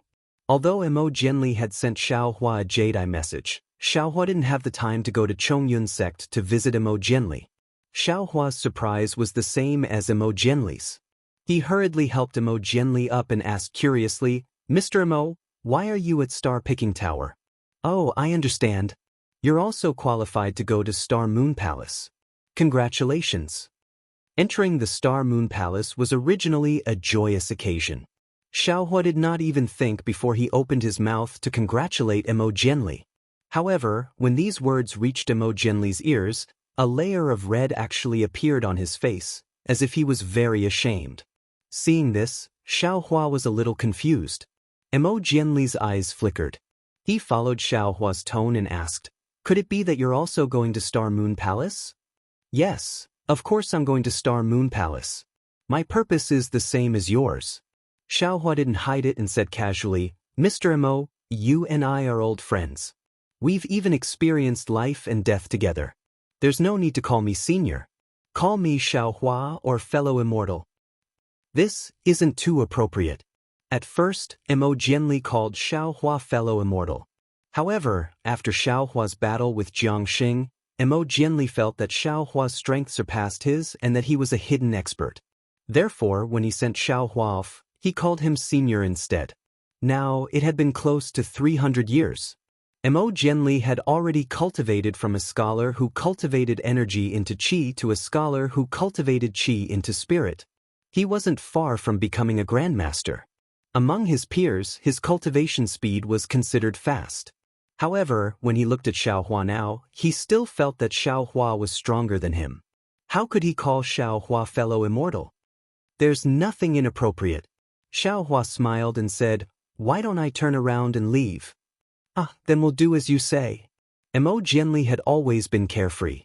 When he heard Xiaohua's words, he smiled and said, Come. Fellow immortal Xiao, let me introduce you to a few old friends."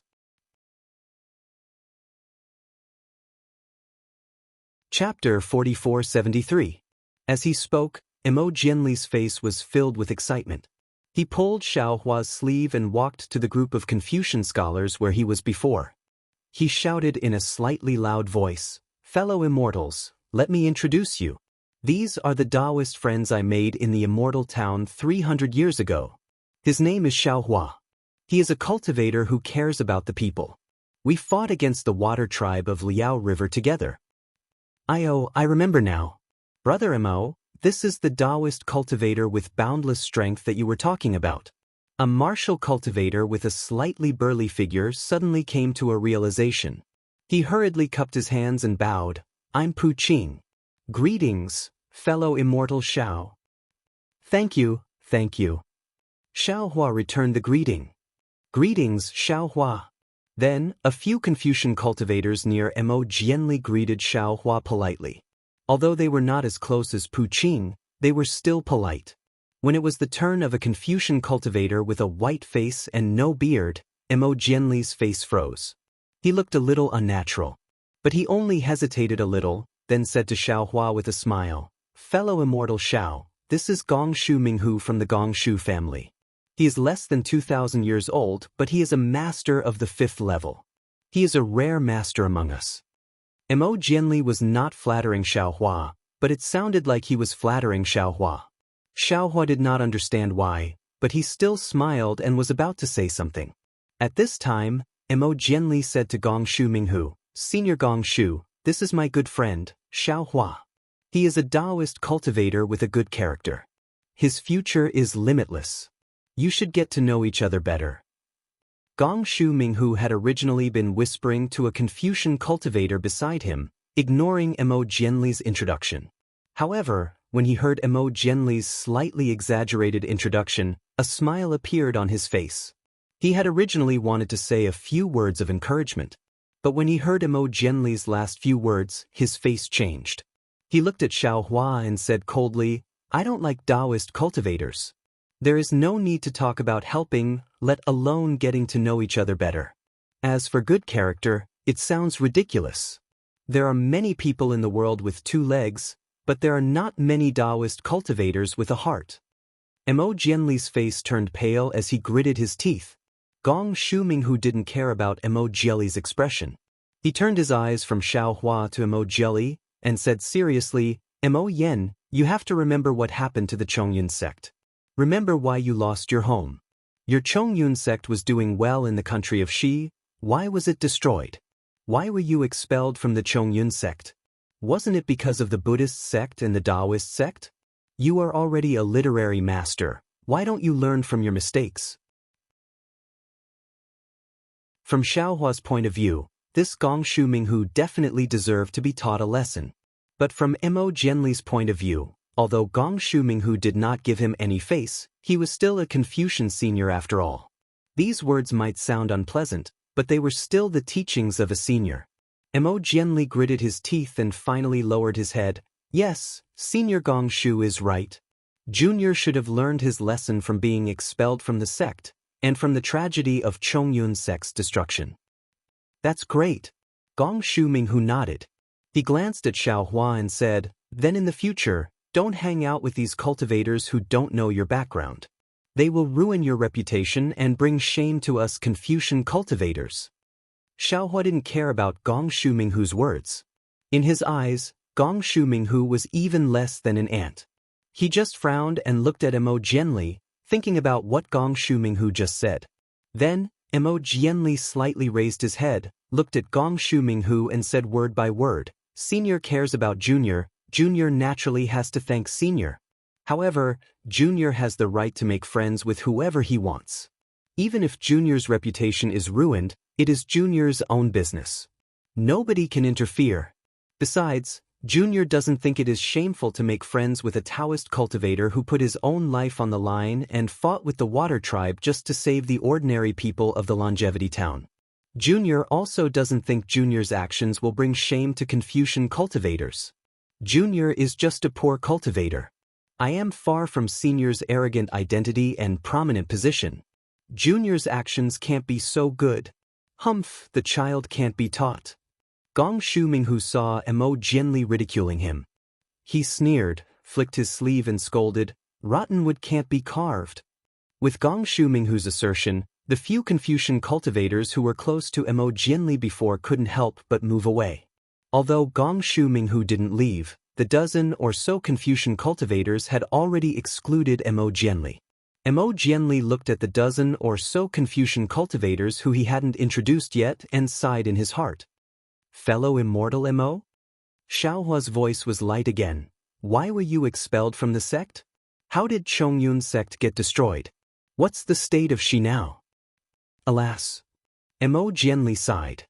Looking at the invisible barrier between him and the other Confucian cultivators, he smiled bitterly and said, "Fellow Immortal Xiao, it's a long story." "Don't worry." Xiao Hua smiled and said, "Take your time, Gong Shu Minghu." Just as Mo Jianli was about to speak, a clear voice came from the stairs. Xiao Hua was stunned and turned his head in disbelief. He saw two beautiful women with bright eyes and white teeth standing there with arrogance on their faces. Wasn't one of them Gong Shu Isin? Gong Shu Minghu pulled away from Mo Jianli and was talking to the other Confucian cultivators with a trace of arrogance on his face. When he heard someone call his name, he turned his head impatiently. When he saw Gong Shu Isin and the other woman, his face immediately lit up. He almost ran to them and bowed. "Minghu greets your Auntie Exin and Auntie Ming. May I know why you called me Minghu?" Gong Shu Isin's face showed obvious disgust and disdain. She said coldly, "Gong Shu Minghu, although your surname is Gong Shu, you're from a side branch of the Gong Shu family. You're not listed in the genealogy. You call me Aunt? Where did that come from? If you called me Aunt in private, then so be it. I won't argue with you. But you called me Aunt in public. Are you disregarding the genealogy of the Gong Shu family? You don't care about your face, but I do. Don't ruin the reputation of the Gong Shu family and embarrass the Gong Shu family." Gong Shu Minghu knew that Gong Shu Isin had always been arrogant and didn't put ordinary people in her eyes. But he didn't expect his words to cause so much trouble. However, Gong Shu Minghu knew that although Gong Shu Isin's words were unpleasant, every word was correct. Even if he wanted to refute, he couldn't. Just like when he scolded Mo Jianli from the perspective of a senior Confucian cultivator, he stole a glance around. There were already Confucian cultivators snickering. His face was hot and red. "Sister Ixin." The woman named Gong Shu Yiming smiled and pulled Gong Shu Isin's sleeve. Although Minghu can't be listed in the genealogy, in terms of seniority, he is more than 1,000 years old. He should call you Aunt, a senior who is hundreds of years old. There was nothing wrong with what he said. Why do you have to be angry with that junior? Humph. Gong Shu Isin rolled her eyes at Gong Shu Yiming and said to Gong Shu Minghu, "I won't argue with you this time. Uncle Jing Yi called you down for something?" Hearing this, Gong Shu Minghu felt relieved and hurriedly said with a smile, I know. Thank you, Aunt." Senior, however, just as he was about to take a step, Gong Shu Isin suddenly screamed. She looked behind her and cried out in surprise. Gong Shu Minghu was shocked. He looked at Gong Shu Isin, who suddenly lost her composure and didn't know what happened. Looking at Gongshu Xian's eyes again, she stared at Gongshu Minghu's back. After a few breaths, her face flushed red. She seemed to be suppressing her inner excitement. She hurriedly said, "Zhenren Xiao, why are you here? Why didn't I see you enter Star-Picking Tower?" "Zhao, Zhenren Xiao? Zhao, Senior?" Although Gongshu Minghu didn't turn around and didn't know if Xiao Hua was the senior Gongshu Yisin was talking about. But he was stunned because he knew that behind him were Mo Jianli and the others. Among the dozen or so Confucian cultivators, there was no one with the surname Xiao. And the special one, Zhenren Xiao, wasn't that the title of a Daoist cultivator? Sure enough, Xiao Hua's voice sounded faintly, "So it's Miss Yisin. I haven't seen you for hundreds of years. How have you been?" "I'm naturally well." Gongshu Yisin's arrogance had long disappeared. Facing this Xiao Hua who was only 600 years old, but his Taoist cultivation and formation skills were far higher than her, she really didn't have the right to be proud. And the question of whether he was only 400 years old also gave birth to a knot in her heart in these 200 years. "How have you been?" Gongshu Yisin was like a little girl, foolishly asking back. But in an instant, she realized it was inappropriate.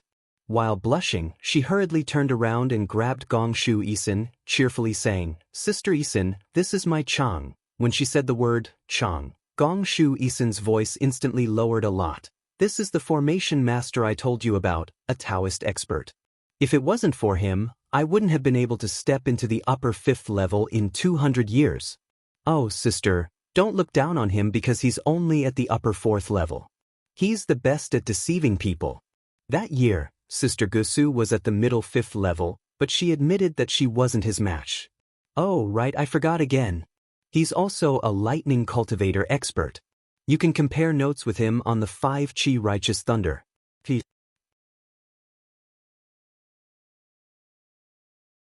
Chapter 4474.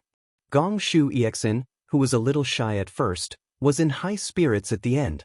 She couldn't help but laugh, as if the toy she had hidden for a long time was finally seen by others. Boom!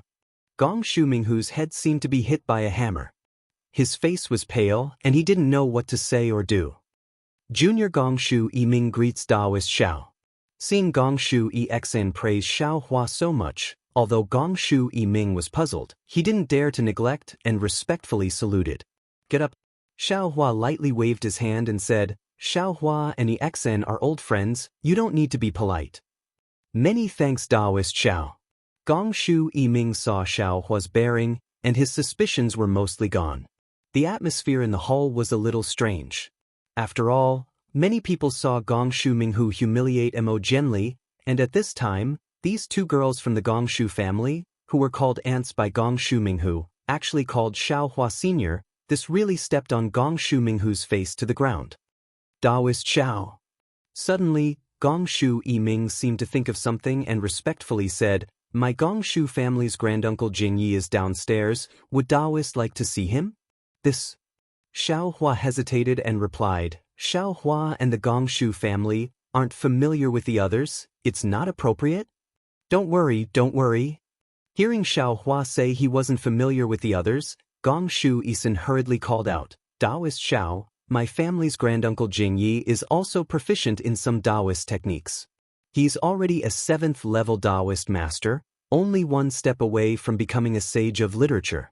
If Daoist Xiao listens to granduncle Jingye's advice, perhaps your cultivation will improve even further."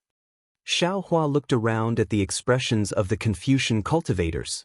He knew that after Gongshu Yisin and the others left, these Confucian cultivators would gather again, so he nodded and said, "In that case, Miss Yisin, please lead the way."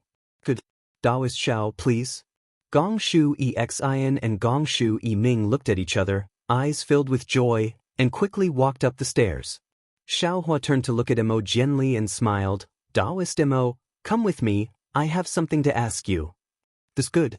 Mo Jianli was even more confused when he heard that Xiao Hua's cultivation was even stronger than a 5th-grade origin energy. However, he didn't dare to delay and hurriedly followed after. On the other hand, Gongshu Yisin had come to find Gongshu Minghu. Now he was left here. Gongshu Exin and Gongshu Ming had forgotten about him before they left.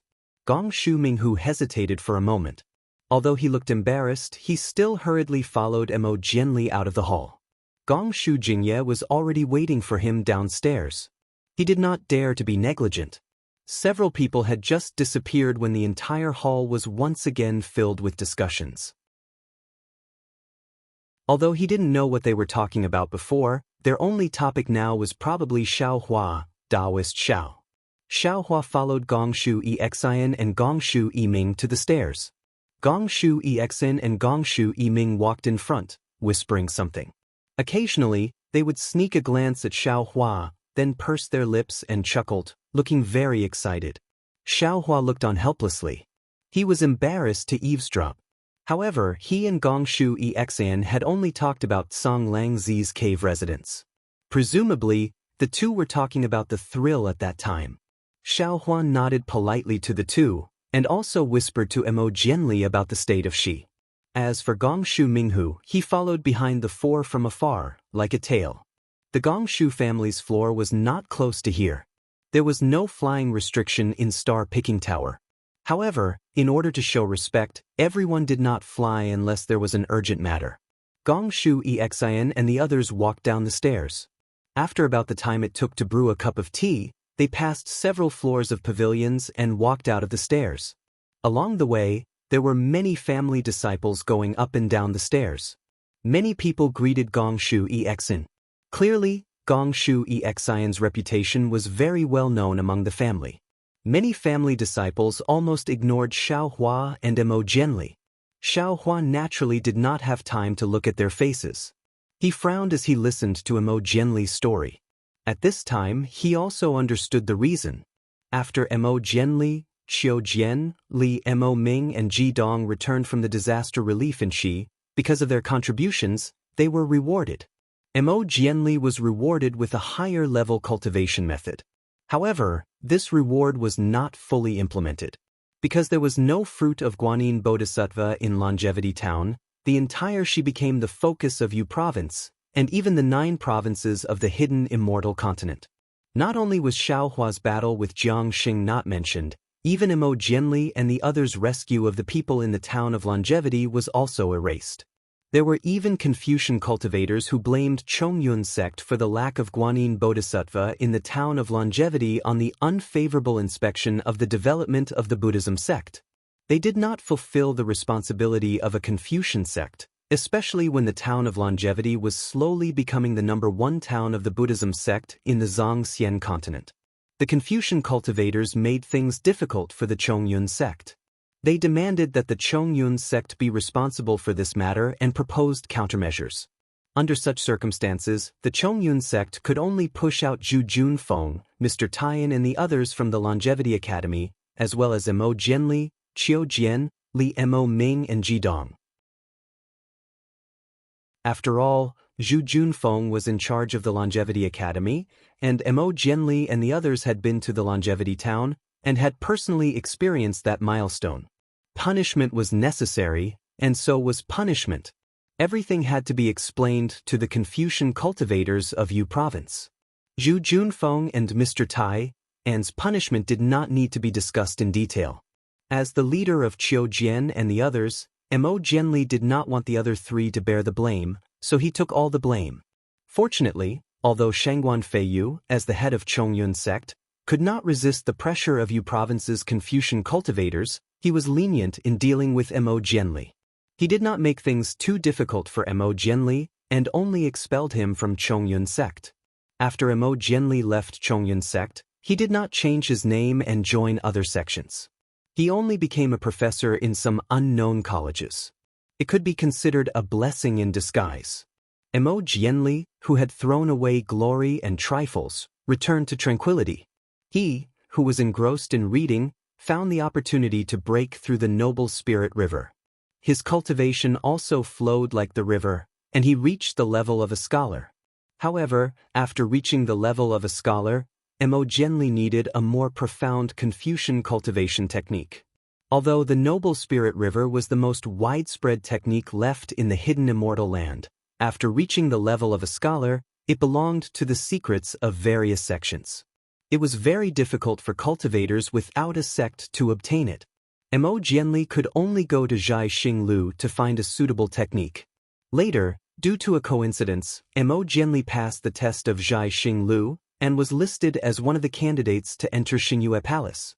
Unlike Xiaohua, Mo Jianli had an agreement with Zhai Xinglu. He would listen to Zhai Xinglu's arrangements and participate in the grand meeting of Xingyue Palace, and Zhai Xinglu would provide Mo Jianli with the conditions to cultivate. With this opportunity, Mo Jianli's cultivation became much smoother. In the past 200 years, his progress was also gratifying. When Xingyue Palace discovered that Xingyue Palace might appear in the sacred realm of Thousand Demons, Mo Jianli and the rest of the cultivators were sent to the sacred realm of Thousand Demons by Zhai Xinglu. Therefore, not only did Mo Jianli not know about Bai Qingyu, but he also did not know about the divine demon blood pool. As for Chongyun's sect, when the Longevity Town became the #1 town of the Buddhist sect, it was already in the eyes of the Bodhisattvas. It was destined to be the center of tragedy. Chongyun's sect did a lot of effort to expel Mo Jianli and punish Zhu Junfeng. They also made a lot of compromises. The entire Chongyun sect was like duckweed in the wind and rain, struggling bitterly. However, after the Longevity Town's Shaojin Temple's abbot, Lishan, who did not have any cultivation, was mysteriously killed, Chongyun's sect could no longer hold on. Although this incident was the last straw that broke the Chongyun sect's back, it was also a heavenly tribulation that the small Chongyun sect could not withstand. Chongyun's sect was annihilated by a bodhisattva who came out of nowhere. Whether the bodhisattva who annihilated the sect was a Buddhist or a Confucian cultivator, whether he was venting his anger or trying to frame them, no one knew the truth, just like Lishan's death. The death of the entire Chongyun sect was even more tragic than Lishan's death. Lishan's death almost led to a war between the Immortals and Buddhas, which led to the Nirvana Sutra seeking. But the death of Chongyun sect was really like duckweed, falling into the wind and rain. Unless Mo Jianli mentioned it to Xiaohua now, who else would remember that unremarkable little Confucian sect 200 years ago? Seeing Gongshu Yisin and Gongshu Yiming slow down, Xiaohua stopped and looked at Mo Jianli, saying, "Jianli, when I first arrived at the Longevity Town, I encountered the Liaojiang incident. I also met a Confucian cultivator like you, who is as noble as a river. I have a very good impression of you. The Liaojiang incident, the root cause is related to a disciple of mine. How about this as compensation? From now on, you will follow me." At this point, Xiaohua hesitated again. He originally wanted to take Mo Jianli as his disciple. However, he also had a premonition that he could not casually take in his disciples. Previously, he took in Yuan Ye, Fu Jiwen, Lu Yi, Wang Bianfei, Wu Tian, Chang Yuan, Jiang Hong and Yu Zhongquan as inner disciples. But when they arrived at the ruins, Wu Tian chose to stay in the upper world for his own pursuit. Xiaohua's inner disciples stopped at 7. After that, he took in Li Xiang, Xiong Yi, Prince Lan, Chang Yu, Xian Songzi, and Reverend Jingting as outer disciples. In Bai Qingyu, Xiaohua took in Ao Zhantian and Su Tingzi as outer disciples. However, it was also in Bai Qingyu that Chang Yu died, Prince Lan's loyalty was doubted, and Xiaohua's number of outer disciples fell to 7. Perhaps it was because he had just experienced the hand of cause and effect, Xiaohua became alert. He felt that he could only accept 7 disciples and could not accept more. If he accepted Mo Jianli, then he would have more than 7 disciples. Even if there was really something wrong with Prince Lan, Mo Jianli had already taken the last disciple spot. But Mo Jianli was only a 4th-level literature master. With Xiaohua's strength, he probably did not have much time to teach such a low-level Confucian disciple. Moreover, Xiaohua already had a candidate in mind for the last disciple spot. Therefore, Xiaohua hesitated.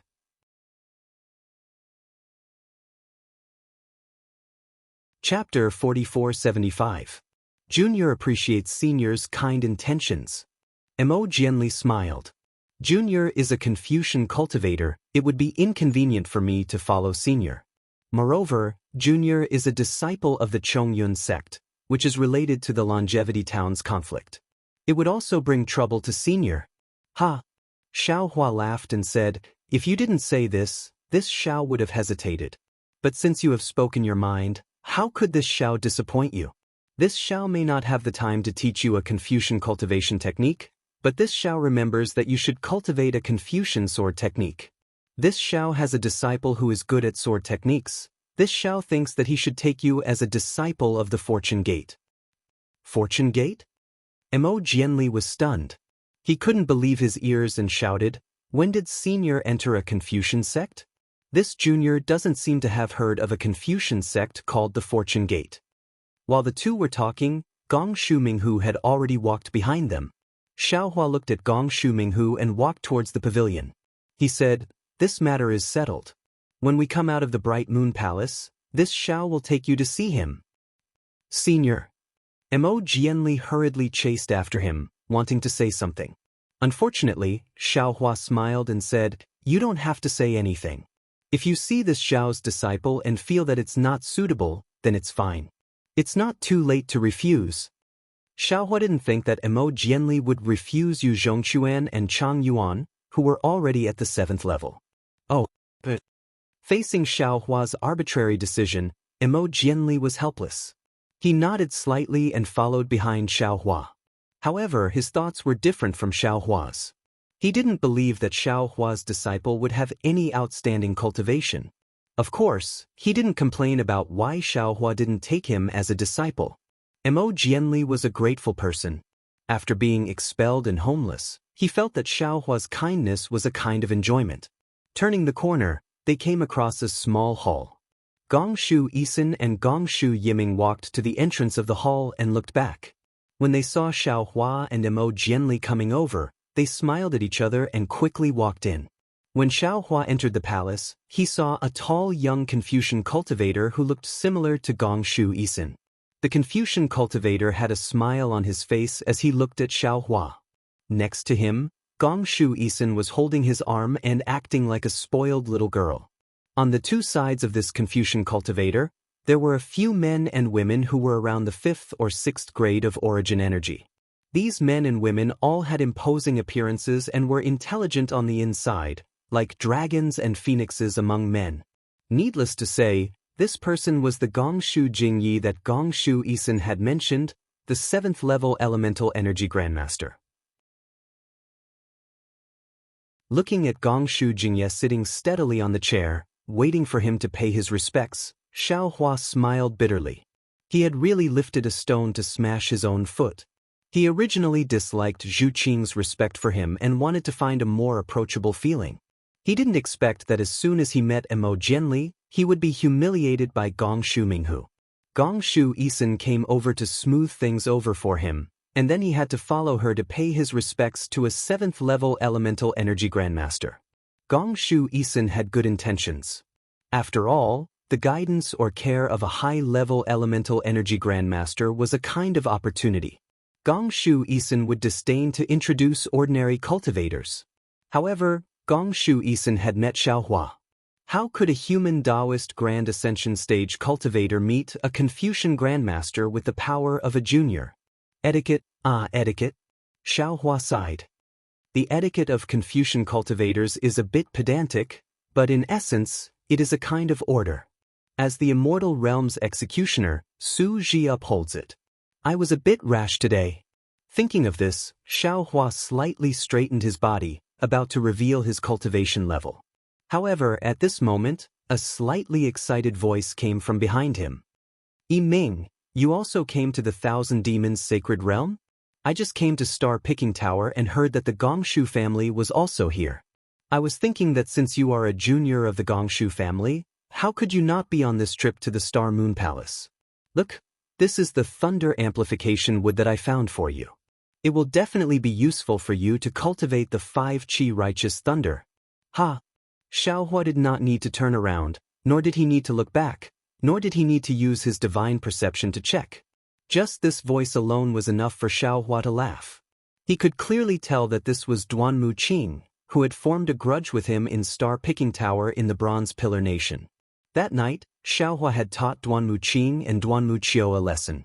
He had also said in front of Duan Muqing that he wanted to see if the so-called Confucian family still had justice, fairness, and justice. Duan Muqing had also made it clear that she did not believe in justice, fairness, and justice. She had asked Xiaohua to wait for her justice.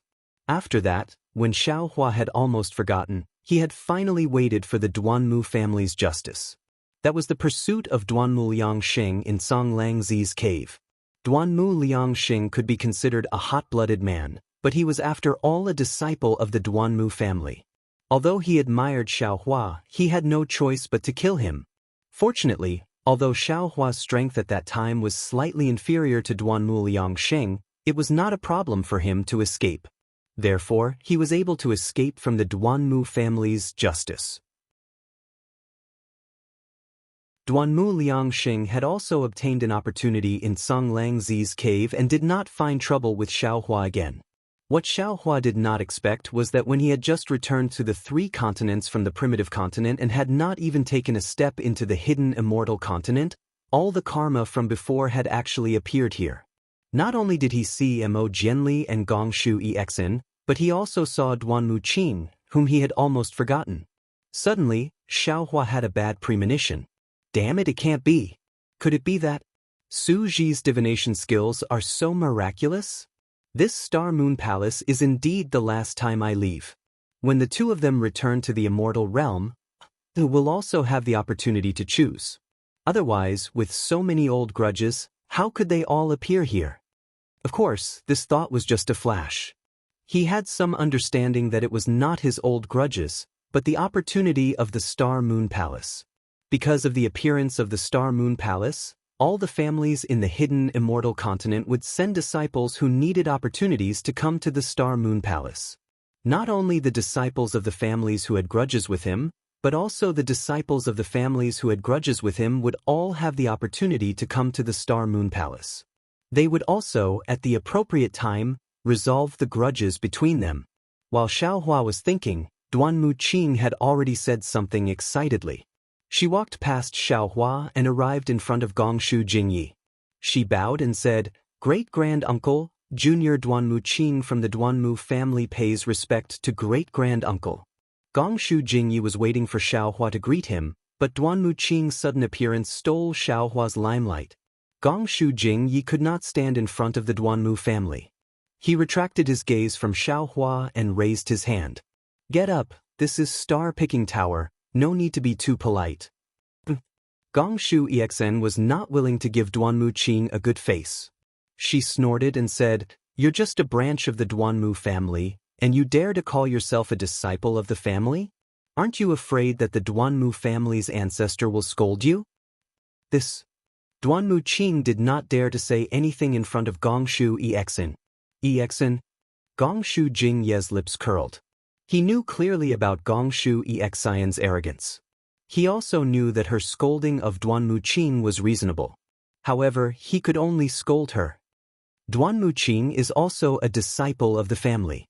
There are some words that you cannot say casually. "Great-grand-uncle, you think I want to say it?" Gongshu Exen said coldly. "If he did not pester Ming Jie, even if I saw him, I would only treat him as a toad."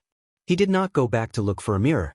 He is not only a branch disciple of the Duanmu family, he is also a literary master who has just stepped into spirit-refining qi.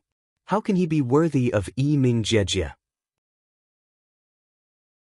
Moreover, Ming Jie had already told him clearly 100 years ago that she did not wish to see him again. But what about him? Seeing Ming Jie's soft personality, forcing her step by step, showing an infatuated face in front of the elders to gain sympathy. Isn't it just a thunder-amplifying wood? What's so great about it that he would give it to Ming Jie in front of great-grand-uncle? This kind of wild ambition, great-grand-uncle is embarrassed to say it, but I will say it. Exen. Gongshu Ming at the side also seemed to be unable to bear it. She pulled Gongshu Exion's sleeve and said, "Don't say it in front of everyone, this is not good." "What is not good about it?" "It is because you are always thinking for others that you have landed in such an awkward situation. Now many disciples of the aristocratic families know that this guy is pursuing sister." Even if there are outstanding disciples who want to propose marriage to sister, they would be embarrassed. They would be afraid of brushing away the face of the Duanmu family. Gong Shu Exen understood Duanmu Qing's thoughts and hit the nail on the head. In reality, the Duanmu family does not even know of this guy's plans. It is not that bad. Gong Shu Yiming's face was slightly red as she said in a low voice. Xiaohua originally did not like Gong Shu Exen's outspokenness, but hearing it now made him very happy. He smiled and stopped walking, watching with interest. Duanmu Qing naturally did not know that Xiaohua was here. His face was slightly pale as he said in a low voice, "Senior Gong Shu, Junior knows that my cultivation is shallow and my background is not as good as Senior's. So from Senior's point of view, Junior's actions are indeed so. But Junior can say it to Senior without any reservation, to the disciples of the Gong Shu family. Junior can even say it to the heavens and the earth with a clear conscience. Had no limits, no rank and no strength. Perhaps Yiming Lady feels that Junior is not suitable, but from the moment Junior saw Yiming Lady, I have already treated her as my fairy.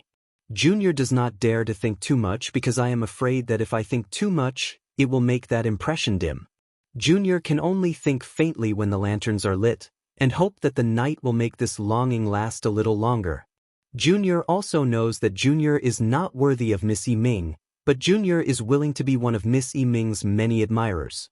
Junior hopes that her path of cultivation will be smooth.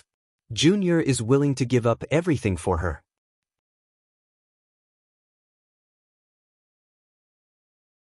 Chapter 4476. Duanmu Qing spoke with deep affection. Not only did Gong Shu Yiming blush, even Gong Shu Exen felt embarrassed and felt that she might have gone overboard.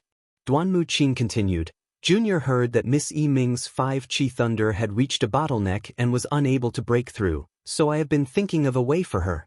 200 years ago, Junior heard that the star-picking tower of Copper Pillar Country was bidding for the thunder-developing wood. Junior hurriedly went there to bid for the thunder-developing wood and give it to Miss Yiming to comprehend. Unfortunately, Junior was deceived by a despicable Dao sect cultivator and was unable to bid for the thunder-developing wood. In the following days, Junior has been looking for opportunities. Fortunately, the heavens were moved by Junior. A few years ago, Junior finally bid for a similar thunder-developing wood at the auction of the Luo Yi Merchant Union. After Junior obtained the thunder-developing wood, Junior hurriedly went to find Miss Yiming. Unfortunately, Miss Yiming was no longer in the Gong Shu family. Junior asked around but could not find Miss Yiming's whereabouts. Later, Junior heard news of the Star Moon Palace and immediately understood. Although Junior is not a candidate to enter the Star Moon Palace, Junior still tried my best to ask a senior in the family to bring Junior here. Junior does not wish to enter the Star Moon Palace. Junior only wishes to see Miss Yiming here and give her this thunder-developing wood. Junior also knows that as long as Miss Yiming enters the Star Moon Palace, after she comes out, her 5 Qi Thunder will definitely break through the bottleneck and step into the upper 5th grade of essence force. Junior is even more inferior. However, Junior does not regret it. Junior hopes that Junior can be a pebble under Miss Yiming's feet. As long as Miss Yiming can step on Junior safely, Junior will be satisfied. As she spoke, Duanmu Qing took the thunder-developing wood and walked in front of Gong Shu Yiming. She looked at Gong Shu Yiming affectionately. Damn it. Xiaohua was flabbergasted. This guy really knows how to talk. I can't compare to him. Even Xiaohua said so. Gong Shu Yiming's face was naturally hot. She lowered her head slightly and raised her slender white hand to take the thunder-developing wood. Seeing that Gong Shu Yiming was about to take the thunder-amplifying wood, Gong Shu Exen, who was trying to break up the couple, came to her senses. She hurriedly pulled Gong Shu Yiming behind her and said coldly, I hate this kind of flowery speech the most. You want to trick me with a piece of wood? If you have the ability, come here on a rainbow cloud. Gong Shu Exen looked up at Xiaohua and said, Xiaohua, I remember you have a thunder-devouring bead, right? 200 years is enough for you. Why don't you lend it to big sister Yiming first? Don't worry, after you borrow it, My Gongshu family will definitely protect you and won't let the Immortal Palace find trouble with you. Xiaohua. When Duanmu Qing heard Xiaohua's name, she was startled as if she was bitten by a snake or scorpion. She turned to look at Xiaohua. Xiaohua had a bitter smile on his face, but he was feeling very good in his heart. He had just used his divine ability and was about to make trouble. When he heard Gongshu Exn was disrupting the situation, he immediately took 2 steps forward and touched his nose. He looked thoughtfully at Duanmu Qing and said, "Young Master Duanmu, that despicable cultivator from the star-picking tower in the Bronze Pillar country who used despicable means to deceive you is here. I want to ask you, what despicable means did I use to deceive you at the auction at Star-Picking Tower?" You. Duanmu Qing was dumbfounded. Those few words of his were merely to set off the atmosphere, to emphasize the hardships of not being able to obtain the thunder amplification wood. However, he never expected that Xiaohua, whom he hadn't seen for several hundred years, would actually be right behind him. Moreover, he had directly passed by Xiaohua without even noticing him. Moreover, Xiaohua's question was even more heart-wrenching. Not to mention that Xiaohua did not have any despicable means, even if he did, that was Star-Picking Tower's auction, and it was from hundreds of years ago. Duanmu Qing bringing up old scores in Star-Picking Tower's territory was not only giving Star-Picking Tower a bad look, but also finding trouble for herself. Details determine success or failure.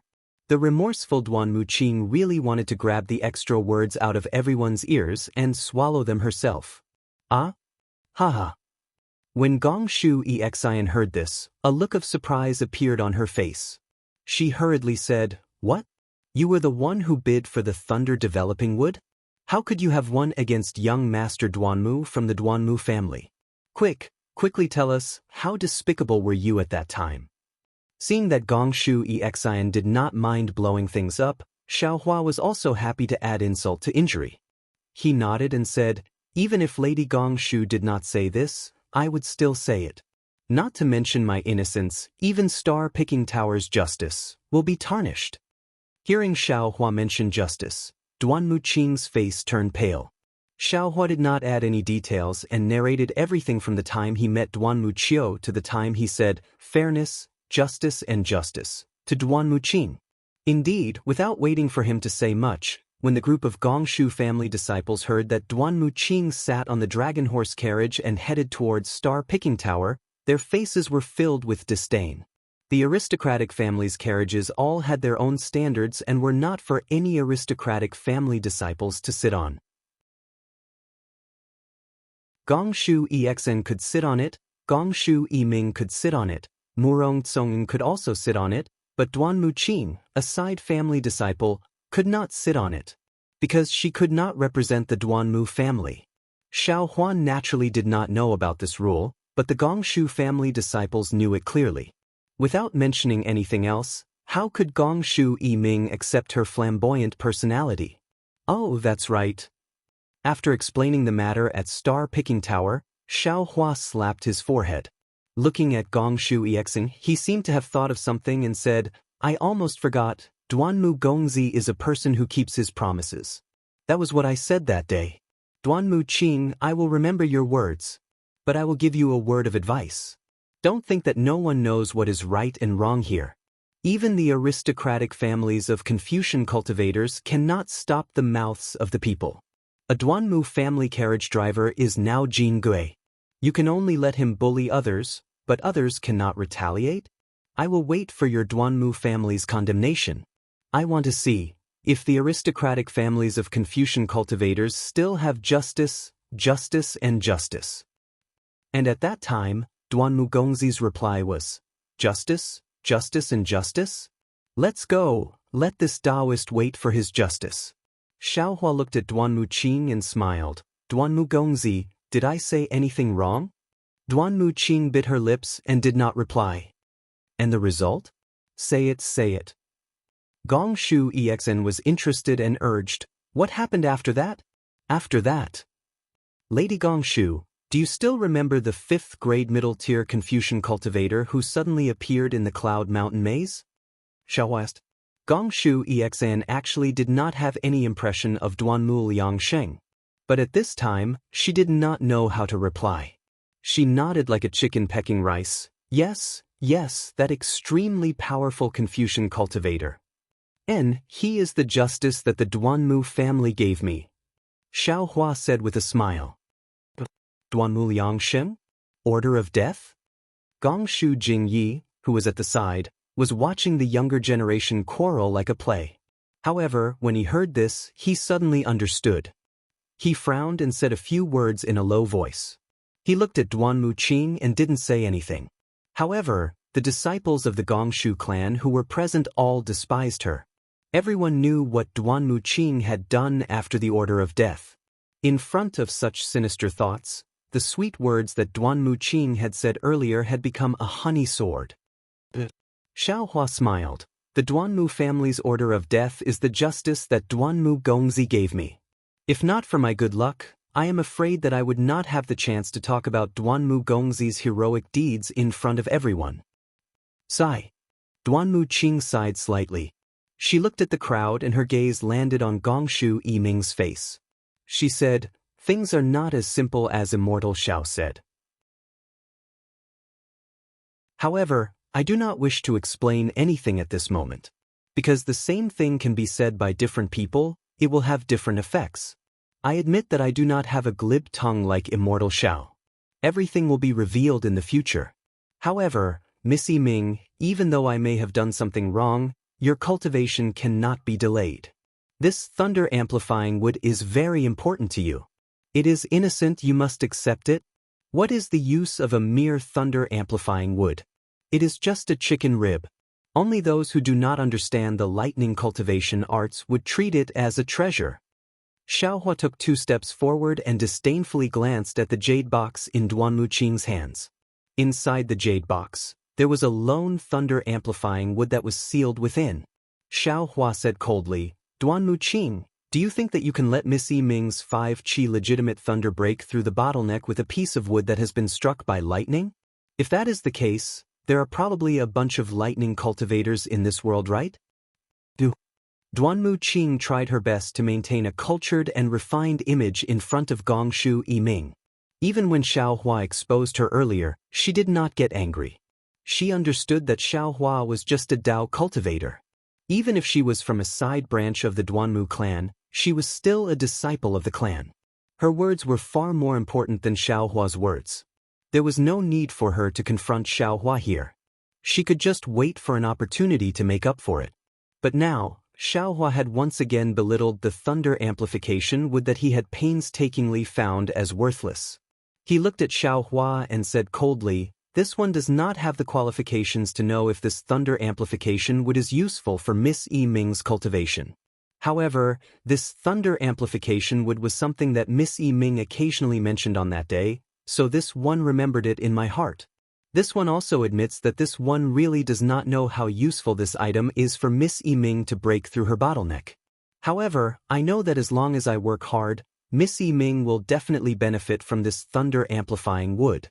What about you? Could it be that a Dao cultivator who is not even at the 5th grade of elemental energy knows that this thunder-amplifying wood is useless to Miss Yiming? You? What qualifications do you have to say such useless words?"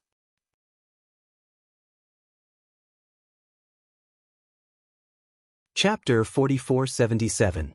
At this moment, Xiao Hua naturally wouldn't put Duanmu Qing in his eyes and wouldn't be so bored as to argue with her. Xiao Hua faintly smiled. He raised his hand and took out a silk handkerchief from his bosom. He said, "For me to be able to say such words, I naturally have my reasons. I won't be like some people, whose mouth is full of nonsense and only one word is true." Saying this, Xiao Hua placed the silk handkerchief in front of Gongshu Yiming, saying, "Miss Yiming, do you think this is useful for your cultivation of the 5-qi thunder?" This is? Seeing Xiao Hua take out a silk handkerchief instead of thunder-developing bead or thunder-developing wood, let alone Gongshu Exin, even Gongshu Yiming blushed. She looked at Xiao Hua with some confusion. After all, silk handkerchiefs were mostly for private use by female cultivators. Men and women giving silk handkerchiefs had other meanings. Damn it. Others might be puzzled, but Duanmu Qing was so angry that her lungs were about to explode. She already thought that Xiao Hua was revealing something to Gongshu Yiming in front of everyone, flirting in front of her. Xiao Hua, what do you mean by this? Gongshu Exin was straightforward, shouting, I told you to take out the thunder-amplifying bead, what do you mean by this? Why don't Miss Exin take a look first? Xiao Hua turned and smiled at Gongshu Exin, saying, you have a certain level of attainment in formations, you should be able to see it. Oh. Gongshu Exin looked at Gongshu Jingyi. That Gongshu Jingyi just looked at her with a smile and didn't say anything. He was also young, how could he not know the jealousy between young people? Seeing Gongshu Jingyi not saying anything, Gongshu Exin said, raising her hand to take the silk handkerchief. When she took the silk handkerchief, she used her silver moon pupil. Just one look and her expression changed. She looked at Xiao Hua in disbelief. The clear eye technique in her eyes didn't disappear. She exclaimed, Xiao Hua, it's true. Don't worry. Xiao Hua smiled, don't you know my reputation? Che. Gongshu Exin retracted her silver moon pupil, curling her lips, saying, what reputation do you have? That day in the cave, you cheated so many people. Then, Gongshu Exin didn't give the silk handkerchief to Gongshu Yiming. Instead, she held it in her hand, smiling at Yiming. Sister Yiming, can I make a deal with you? Can you lend this item to sister to study? What is this? Gongshu Yiming looked confusedly at the silk handkerchief in Gongshu Exin's hand and asked. Gongshu Exin opened her mouth and seemed to have some misgivings. She didn't give the handkerchief to Gongshu Yiming and transmitted to Gongshu Yiming. This is the Immortal Palace's 5 brocade cloud painting. Ah? Gongshu Yiming was ecstatic. She almost cried out, how is this possible? The 5 Qi Thunder was the purest form of cultivation in the Immortal Palace. The Gongshu clan also had it, but the flaws were obvious. They couldn't fix the flaws in their cultivation method during the tribulation. Therefore, Gongshu Yiming had always wanted to get the cultivation method of the 5 Qi Thunder from the Immortal Palace. This 5 brocade cloud painting was not a complete lightning cultivation method, but it contained the 5 Qi Thunder. If Gongshu Yiming had this item to study, she could easily break through her current bottleneck. Gongshu Yiming screamed and quickly covered her mouth, smiling at Xiao Hua. Thank you, immortal friend Xiao. Xiao Hua smiled. No need to be so polite. If there's anything you don't understand. Without waiting for Xiao Hua to finish speaking, Duanmu Qing, who was at the side, retracted her hand and withdrew the awkwardness in everyone's eyes. She interrupted Xiao Hua's words and said with a hint of anger, Xiao Hua, I did not want to lower myself to your level when you used the matter from several hundred years ago to frame me. But then you used filthy words to slander my Duanmu clan's kill order. This matter involves the dignity of my Duanmu clan, so I represent the Duanmu clan to invite you to join the battle to bury the hatchet. When Gongshu Jingyi heard this, he unconsciously snorted from his nose and said unhappily, Duanmu Qing, you are in my Gongshu family's pavilion, representing the Duanmu family to challenge Xiao Hua. What is the meaning of this? Duanmu Qing was startled, and immediately realized the impropriety of her words.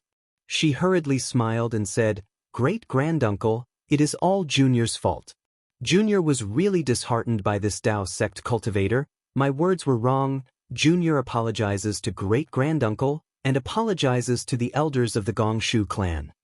Finishing, Duanmu Qing did not give Gongshu Exin and the others a chance to speak. She said to Xiao Hua, Xiao Hua, you and I originally had a personal grudge. Now, the battle to bury the hatchet at Zhai Xinglu is about to start.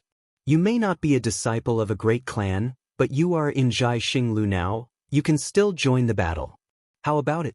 In the battle to bury the hatchet, let's settle our previous grudges? This time, Duanmu Qing kept on talking about personal grievances. Gongshu Jingyi just looked indifferently and didn't say anything. Gongshu Exin glared at Duanmu Qing and said coldly, What? Angry out of humiliation? All your tricks have been exposed, you can't live with your face? You want to be silenced by the battle to bury the hatchet?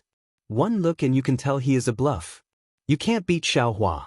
So you want to use the power of the Duanmu clan to suppress him? Then, Gongshu Exen waved her hand at Xiaohua and said, Xiaohua, ignore him.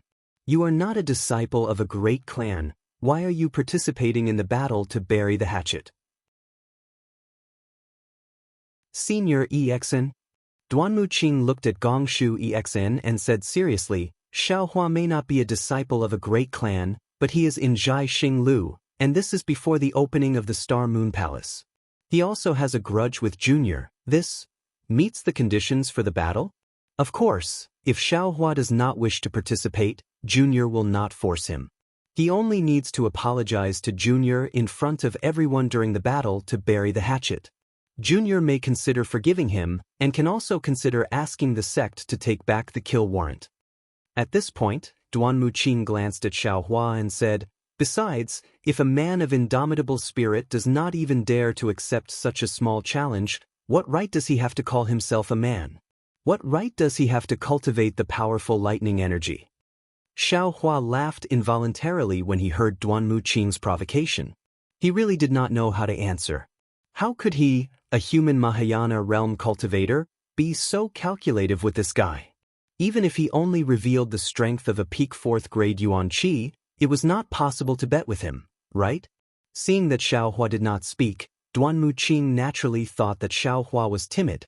She added fuel to the fire and said, How about this, Xiaohua? If you do not wish to participate, you only need to apologize to me here, and I will forgive you. Duanmu Qing. Gongshu Exen snorted before Xiaohua could say anything. If you are so capable, why don't you fight Xiaohua one-on-one during the battle to bury the hatchet? Don't think I can't see your sinister intentions.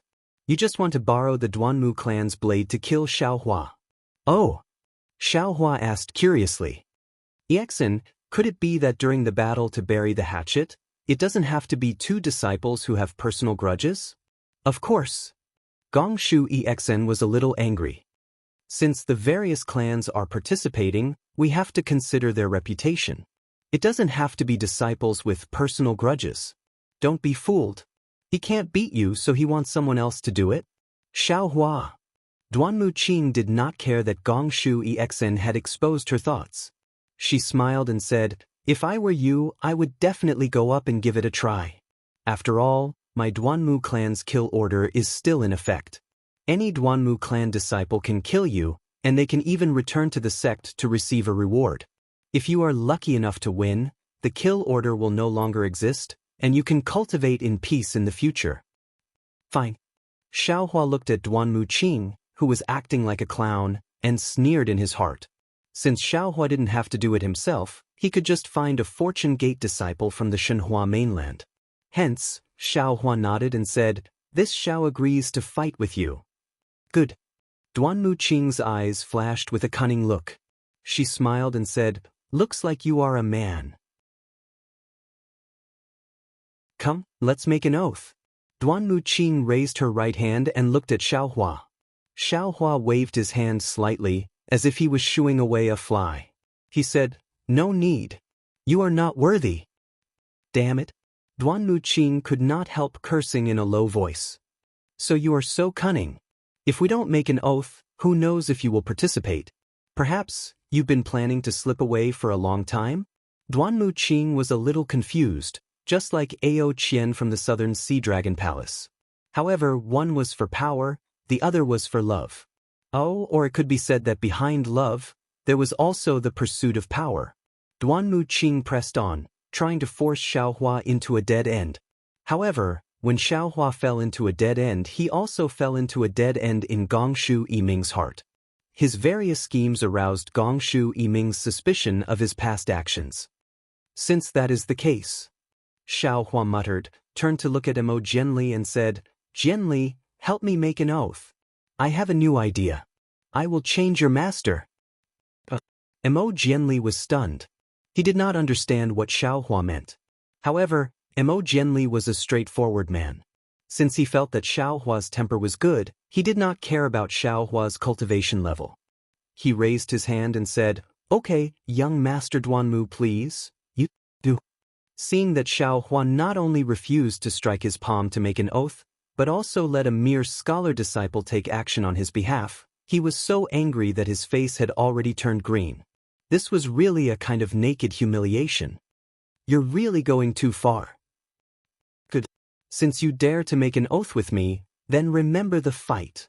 Gritting her teeth, Duanmu Qing raised her hand and hit Emo Jianli's palm. She said, "In the fight, there is no need to talk about life and death." Emo Jianli was used to seeing the faces of aristocratic disciples. He said coldly, "Isn't it just a life? If you have the ability, then come and take it."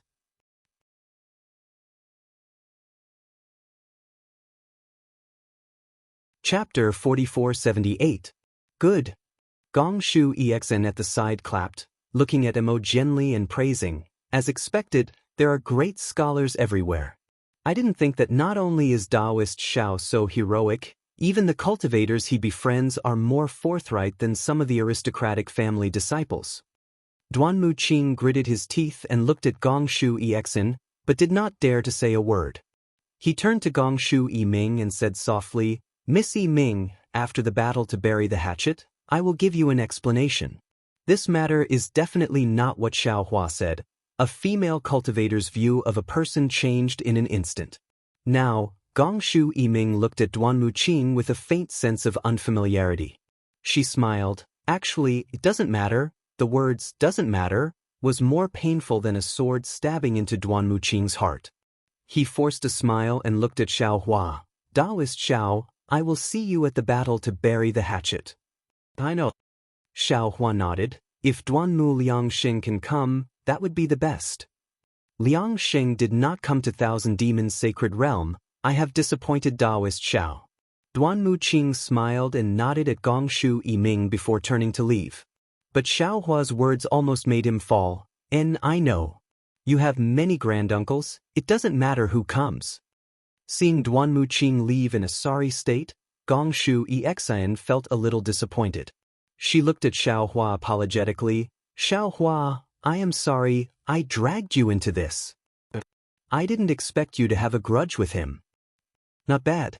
Xiao Hua smiled. "You have changed a lot in 200 years.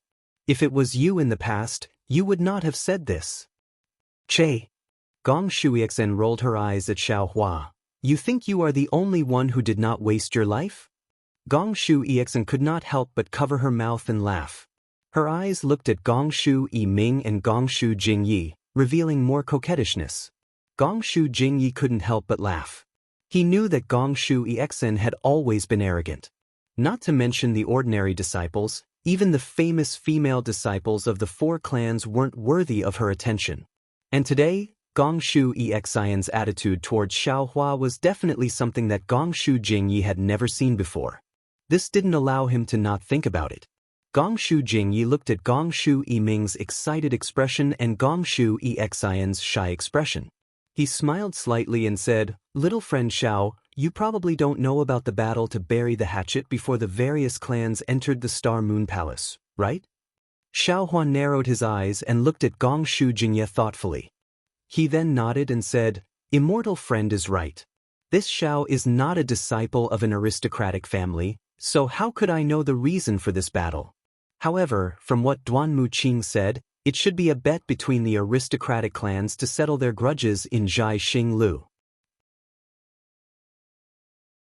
Gong Shu Jingyi heard that Xiao Hua didn't call him senior and unconsciously frowned. Then he looked at Xiao Hua's vigilant expression and felt relieved. However, the more Xiao Hua acted like this, the more interested Gong Shu Jingyi was. Not to mention Gong Shu Exen's admiration for Xiao Hua, just the previous dispute between Duanmu Qing and Xiao Hua because of Gong Shu Ming, and Gong Shu Ming actually watched from the side and didn't say anything to stop it. Gong Shu Jingyi knew that Gong Shu Ming might have some inconvenient reason for transmitting voice to him. Since Gong Shu Ming was happy to see the weak Xiao Hua and the powerful Duanmu clan fight, then Gong Shu Ming's meaning was obvious. Gong Shu Jingyi wouldn't let go of this opportunity to recruit Xiao Hua into the Gong Shu clan. After all, a formation master stronger than Gong Shu Exen, even if his cultivation wasn't high, to the Gong Shu clan, he was very precious. Therefore, although Gongshu Jingyi was unhappy, he was still very approachable and said, "Little friend is right. However, this bet is a little different from the usual. The reason for this bet is actually very simple. Because the Star Moon Palace is an ancient relic, all the clans of the hidden immortal continent want to get a share of the profits. And the grudges between the clan's disciples naturally can't be severed, so in order to prevent the grudges of the hidden immortal continent from being brought to the Star Moon Palace, all the clans discussed to have a bet before entering the Star Moon Palace. Although this bet can't wipe out all the grudges, it can at least make people feel that there is some balance. Maybe they can get along peacefully in the Star Moon Palace and not cause trouble for everyone." Xiaohua smiled and said, "Fellow Immortal already said that grudges can't be severed. How could it be resolved with a bet to bury the hatchet?" "Ha, of course this is the original intention." Gongshu Jingyi smiled and said, "After a few times, all the clans also felt that this was inappropriate, but the night is long and there is no mood to sleep. Instead of waiting for the Star Moon Palace to open in Star Picking Tower, why not find some fun to bet?" "So it's like this." Xiaohua nodded. "In that case, it makes sense." But when Gongshu Jingyi heard this, he immediately stopped smiling and said word by word, "This bet to wipe out all the grudges is real. Every disciple of the clans will not be merciful. Even the elders of the clans will form a group of judges to judge every bet. So, little friend Xiao, you can't let your guard down?" "Granduncle?" Gongshu Exen hurriedly asked. "Xiaohua dealing with that Duanmu Qing is of course no problem, but the Duanmu clan has a lot of experts. Any disciple of the 6th level of essence power will not be easy for Xiaohua to resist."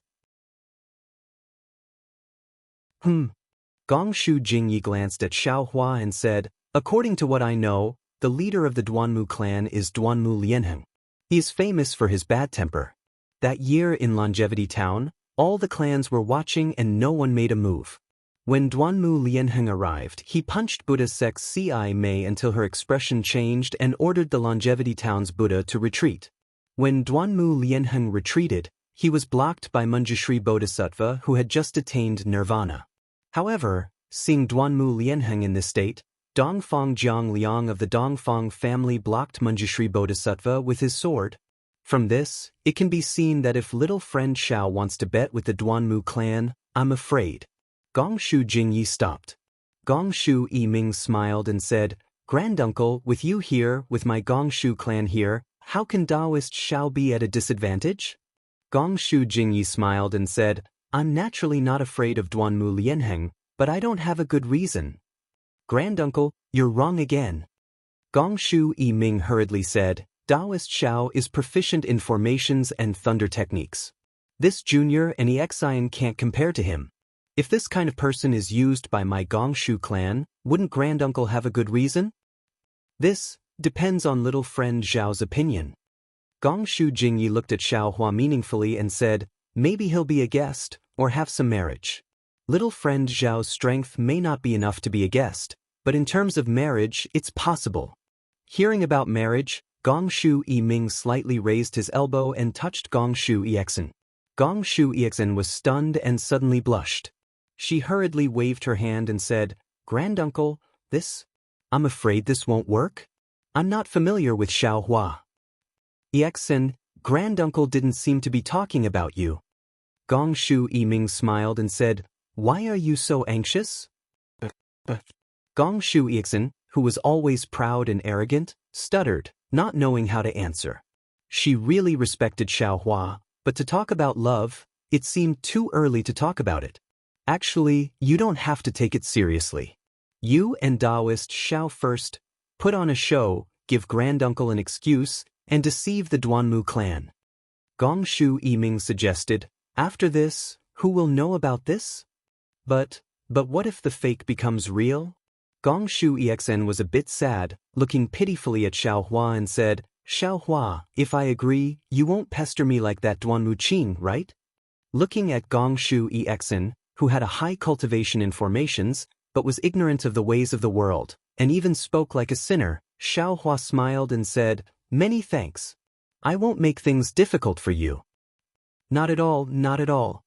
Gongshu Yiming smiled and said, "Little sister Xen often talks about Daoist Xiao in front of me. She really respects you, but she doesn't understand what this means? How come I don't know?" Gongshu Exen looked at Gongshu Yiming with shame and anger. "I just feel that Xiaohua is powerful, I don't feel anything else." That day Gusuchiodi also said the same. There were many Gongshu clan disciples in the pavilion. At this time, a few girls wanted to come over. But when they heard Gongshu Exen mention Gusuchiodi, they looked at each other and sat back, not knowing whether to laugh or cry. Gongshu Yiming and Gongshu Exen were very close. She didn't care about Gongshu Exen's shame and anger, and said, "No matter what you think, if Xiaohua has nothing to do with you, granduncle can't fall out with the Duanmu clan. What do you say?" Then he has something to do with him." Gongshu Exen looked at Xiaohua, her face red, and said in a low voice, "Good." Gongshu Jingyi smiled and said, "Since the Exen also agreed, I'll take over Xiaohua's matter, cough cough." Xiaohua touched his nose, coughed bitterly and said with a smile, "I appreciate everyone's good intentions. A mere Duanmu Lianheng isn't worth me retreating." Gongshu Jingyi frowned and said, "Little friend Xiao, now is not the time to act on impulse. A real man should know when to yield and when not to." Gongshu Exen also forced a smile and said, "Xiaohua, I know I don't understand things and always cause trouble. Today's matter originally had nothing to do with you, but I dragged you in, so you don't need to consider me. First pass this test."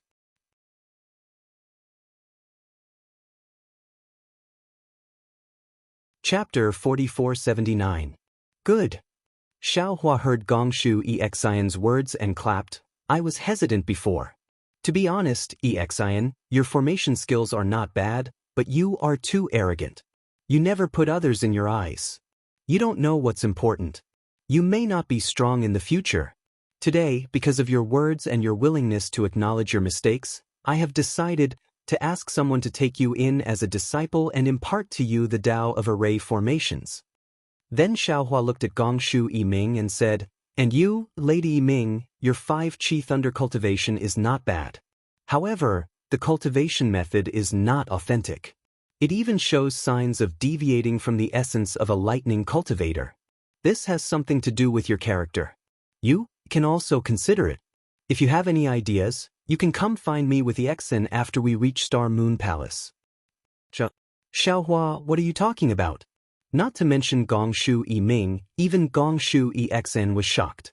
She looked at Xiaohua and asked, "Immortal friend Gongshu, thank you for your good intentions." Xiaohua did not answer. He cupped his hands towards Gongshu Jingyi and turned to leave Gongshu family's pavilion. Mo Jianli also hurriedly cupped his hands and followed. "Xiaohua, Xiaohua." Gongshu Exen did not seem to understand Xiaohua's words. She wanted to chase, but she still said, "If you don't want to do this, I will talk to granduncle. How about asking him to find star-picking Lu?" "Stop." Gongshu Jingyi glared at Gongshu Exen and scolded. "Granduncle?" Gongshu Exen felt wronged. "How can you let Duanmu family bully people like this?" "Granduncle?" A Gongshu family disciple who was originally sitting at the side stood up and looked at Gongshu Jingyi and said softly, "This Xiaohua seems not simple." Confucian families really attached great importance to etiquette. When Xiaohua and the others came over, because Gongshu Jingyi didn't speak, the disciples of the Gongshu family didn't say a word. At this time, when Xiaohua, an outsider, left, they all opened their mouths. A tall man nodded and said, "That's right. If we did not see him expose Duanmu Qing's tricks, just hearing his last words, we would think he was a noble person. But since he was so calculative with Duanmu Qing, how can he be a noble person? He must have something to rely on." The question is, what does he have to rely on? Someone spoke again. "Exen, the silk handkerchief that Xiaohua gave you, what is it?" Gongshu Jingye thought of something and hurriedly asked. 5 brocade cloud painting array. Since they were all disciples of the Gongshu family, Gongshu Exen had nothing to hide. His Gongshu Jingye gasped and exclaimed, "The Sun family of the Immortal Palace? Could it be that his backer is the Immortal Palace? If that's the case, no wonder he doesn't put my Gongshu family in his eyes. A disciple of the Gongshu family said self-righteously. That's right. The other female cultivator nodded sourly. Didn't he say it already? We need to find a master for Xin and Yiming. If it's not an immortal official from the Immortal Palace, who can be their master? There's no need for further discussion. Gongshu Jingye's face turns cold, no matter what this Xiaohua's background is, and what backing he has. As long as he doesn't have any conflict with my Gongshu family, it's fine. And the matter of the 5 brocade cloud painting, no one can leak it. Yes, we understand. The disciples of the Gongshu family all replied in a low voice. Also, Qingping, go to Zhai Xinglu and see if they have any news about Xiaohua. Buy it at all costs.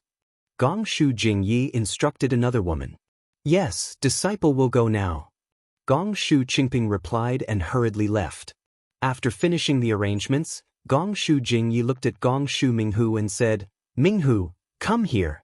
Let me ask you, how many cultivators did Zhai Xinglu select to enter the Star Moon Palace? Zhai Xinglu. Did something happen? Gongshu Minghu hurriedly went forward to answer. Not mentioning Xiaohua, he brought Mo Jianli out of the pavilion, looked at the direction, and walked down another flight of stairs. Senior. Mo Jianli followed for a moment, looked left and right, and said in a low voice, Junior doesn't know what you're thinking. However, Junior sees that the Gongshu family doesn't have any evil intentions, and the Duanmu family is really powerful. If Senior doesn't use the Gongshu family, I'm afraid it won't be easy to deal with that Duanmu Qing. Oh, don't worry about that. Xiaohua smiled and said, I don't put that Duanmu Lianheng in my eyes. How can I not see through Duanmu Qing's provocation? If it wasn't for the Duanmu family's kill order, I wouldn't even care about him. Mo Jianli obviously didn't believe Xiaohua's words, but he could only nod and say, Senior, as long as you're confident. Oh right. Looking at Mo Jianli, Xiaohua said again, previously I wanted to let my disciple take you in as a disciple, but then I thought of a good friend of mine who is also a Confucian cultivator. He's more powerful than my disciple, so why don't I let him teach you the real Confucian cultivation method? I didn't explain it to you at the Gongshu family. Alright. Thank you, Senior, for your kind intentions. Mo Jianli hurriedly replied. Previously, Xiaohua had a premonition that he couldn't take in too many disciples, but when he saw Gongshu Xian and Gongshu Yiming's aptitudes, he was moved to take them in. As he pondered, he thought of Wen Chu, the Thunderbolt Immortal, and the other clones. Although he could only take in 7 disciples, he had several clones. If nothing unexpected happened, each of his clones should be able to take in 7 disciples. When Chu could teach Gongshu Yiming the 5 Qi Thunder, the Thunderbolt Immortal could teach Gongshu Exn the Tao of Array, then Wen Chu could also teach Mo Jianli the 5 Qi Origin. But seeing Mo Jianli's absent-minded appearance, Xiaohua naturally understood what he was thinking. He smiled and was about to say something, when a faint clear light swept over. Then, when this clear light touched Xiaohua and the others, it immediately dissipated. It was very strange. If Xiaohua wasn't a Mahayana realm cultivator, he wouldn't have noticed anything. Strange. Xiaohua was stunned. His eyes turned and he was puzzled. Who's following me? Could it be the Duanmu family? Could it be that they can't even wait for a challenge to bury the hatchet? Thinking about this, Xiaohua quietly released a strand of Buddhist consciousness. Buddhist consciousness was naturally more concealed than the light of clear sight, not to mention that Xiaohua's avatar had already attained the Buddhist consciousness of Namo Maitreya Buddha. However, just as Xiaohua released his Buddhist consciousness, he saw a faintly discernible shadow floating behind him, quietly approaching. Damn it! Xiaohua frowned. He was really angry. His body moved slightly, blocking in front of Mo Jianli. He raised his left hand, condensed spiritual power in his hand, and calmly made a move. But at this time, to Xiaohua's surprise, the shadow left Xiaohua and Mo Jianli and flew to the other side of the corridor. The corridor of Zhai Xinglu was very large, more than 100 feet long. Xiaohua and Emo Jianli were on the left side. And the shadow was flying to the right side, more than 100 feet away from Xiaohua. It didn't have the intention to attack at all. Xiaohua also unconsciously condensed spiritual power in his hand, quietly waiting for the result. He didn't believe that in the 3 continents, within 100 feet, there was anyone who had a greater advantage than him. Just as Xiaohua saw this and didn't release his spiritual power, what made Xiaohua even more surprised was that the shadow only hesitated for a moment, then immediately flew over. Of course, after flying over, it stopped, and the shadow became even dimmer, as if it was observing something. Senior. With Emo Jianli's abijna, he naturally couldn't detect the appearance of this shadow. He was a little confused as to why Xiaohua suddenly blocked in front of him, and said curiously, "Senior, I suddenly thought of something." Xiaohua smiled slightly and said without turning his head, "Come with me." As he spoke, Xiaohua lifted his feet and walked towards the stairs. Emo Jianli didn't suspect anything, nodded, and followed. Xiaohua and Emo Jianli left, and the shadow also hurriedly left. However, after a while, Xiaohua's figure appeared in the corridor again. He looked at the place where the shadow disappeared, stroked his chin, and thought, Zhai Xinglu doesn't restrict flying, but most cultivators will not fly unless there's something urgent to show their respect for Zhai Xinglu. Not to mention that this cultivator is so stealthy. At this moment, the disciples of Zhai Xinglu seem to have something urgent to do, and they aren't at their shifts. Could it be that this cultivator did something unfavorable to Zhai Xinglu? However, after a while, Xiaohua denied this. After all, Zhai Xinglu belonged to Xingyu, and Xingyu was founded by Fairy Xingyu. Although Fairy Xingyu didn't reveal herself, she was still an immortal from the immortal realm, and her abijna was self-evident. Who would dare to pluck the hair from a tiger's body?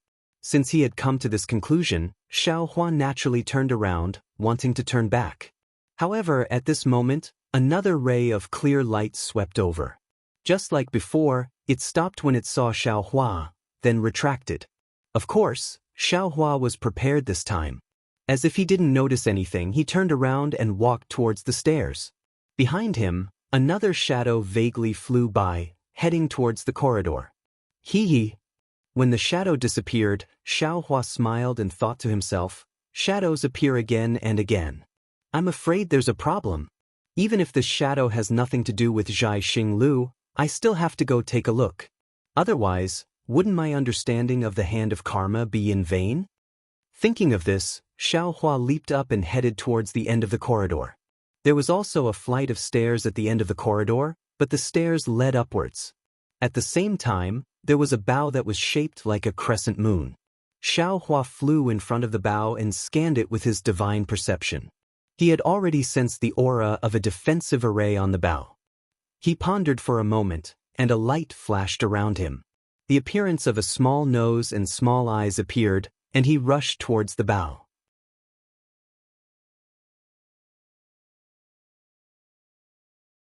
Chapter 4480. Swoosh. A dual-colored cloud descended and shrouded Xiaohua's figure. Xiaohua's concealing technique was also revealed. Moreover, under the cloud, the jade pendant in Xiaohua's bosom shone with a strange brilliance. When this brilliance touched the cloud, it immediately left Xiaohua. Naturally, the cloud also disappeared. Looking again in front of Xiaohua, there was a small hall. Several Confucian cultivators at the 6th level of essence power were holding their respective imperial artifacts, standing there on guard, eyeing Xiaohua like a tiger eyeing its prey. Among them, a general with an average stature and bulging muscles all over his body whispered, "Who are you? What are you doing here?" Xiaohua was taken aback. He didn't know how to answer. Moreover, he knew very well that this was a secret signal. How could he answer without a secret signal? However, looking at the Confucian cultivator at 6th grade Origin Qi, Xiaohua sneered and replied, "This one is a good friend of the Star Moon Palace Master. I was just wandering around when I had nothing to do." Xiaohua originally wanted to say that he found this place a little strange, so he came over to take a look. However, before he could speak, the general spoke coldly. There was a hint of dissatisfaction in his voice as he said, "Why are you dawdling like this? Why aren't you coming over?" Xiaohua was taken aback. He really didn't expect this sentence to be the so-called secret signal. These Confucian cultivators really keep up with the times. Of course, since the secret signal had been matched, he didn't say anything else. Bai Qingyu's experience had already told him that if he wanted to pretend, he had to pretend until the end. Otherwise, he wouldn't be able to see the truth if he gave up halfway. Although Bai Qingyu, heaven-concealing ridge, and ancient Bell Mountain already belonged to the Fortune Gate, he still didn't know who was the real mastermind behind the scenes. Even the 3 great sages of the Great Sage Hall didn't know. Therefore, Xiaohua didn't say anything and walked into the hall. This hall was similar to the one Xiaohua had seen before. There was nothing special about it. However, there were many more Gongshu family disciples inside the hall. Moreover, everyone was sitting with their heads down and didn't talk to others. When Xiaohua walked in, no one raised their heads to look at him. Therefore, Xiaohua looked around and found a place where there weren't many people and casually sat down. He also slightly lowered his head and only released his Buddhist sense to look at the situation around him. What surprised Xiaohua was that the cultivators in this hall were all Confucian cultivators, and they were all above the great Grandmaster realm. Many of the cultivators were even wearing things that concealed their cultivation base.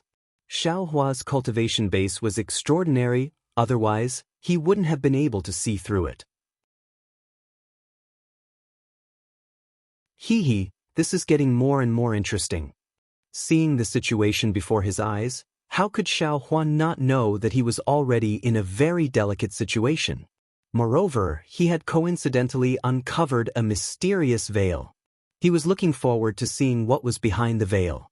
Unfortunately, Xiaohua was still overthinking things.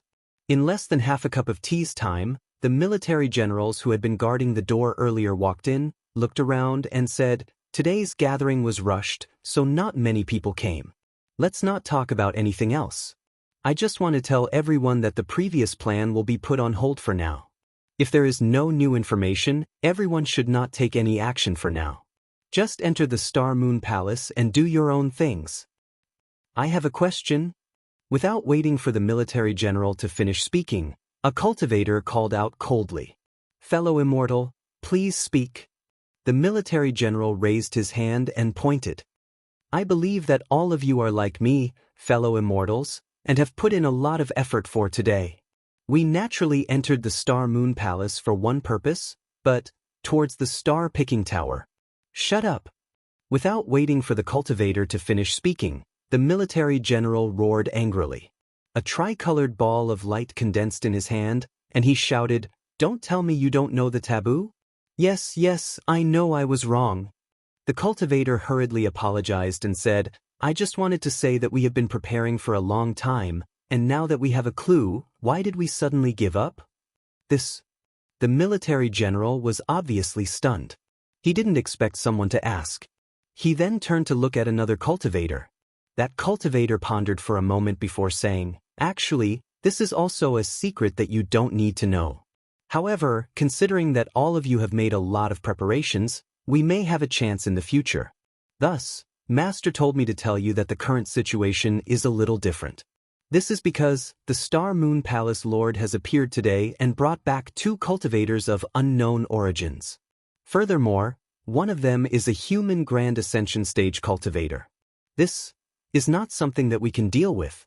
Thus, our plan will be postponed." "A human Grand Ascension Stage cultivator? How is that possible?" The military general exclaimed, "I've never heard of a human Grand Ascension Stage cultivator in the Dao sect. I don't care if you believe it or not, but I do." The cultivator said in an indifferent voice, "This is what Master told us to do. You can all disperse." "Disperse?" The military general faltered upon hearing this. "We're going to disperse just like that?" "That's right, what else can we do? Do you want a human Grand Ascension Stage cultivator to kill you with a single slap?" The cultivator chuckled. "Hurry up and leave. Even today's gathering was decided after much deliberation by Master.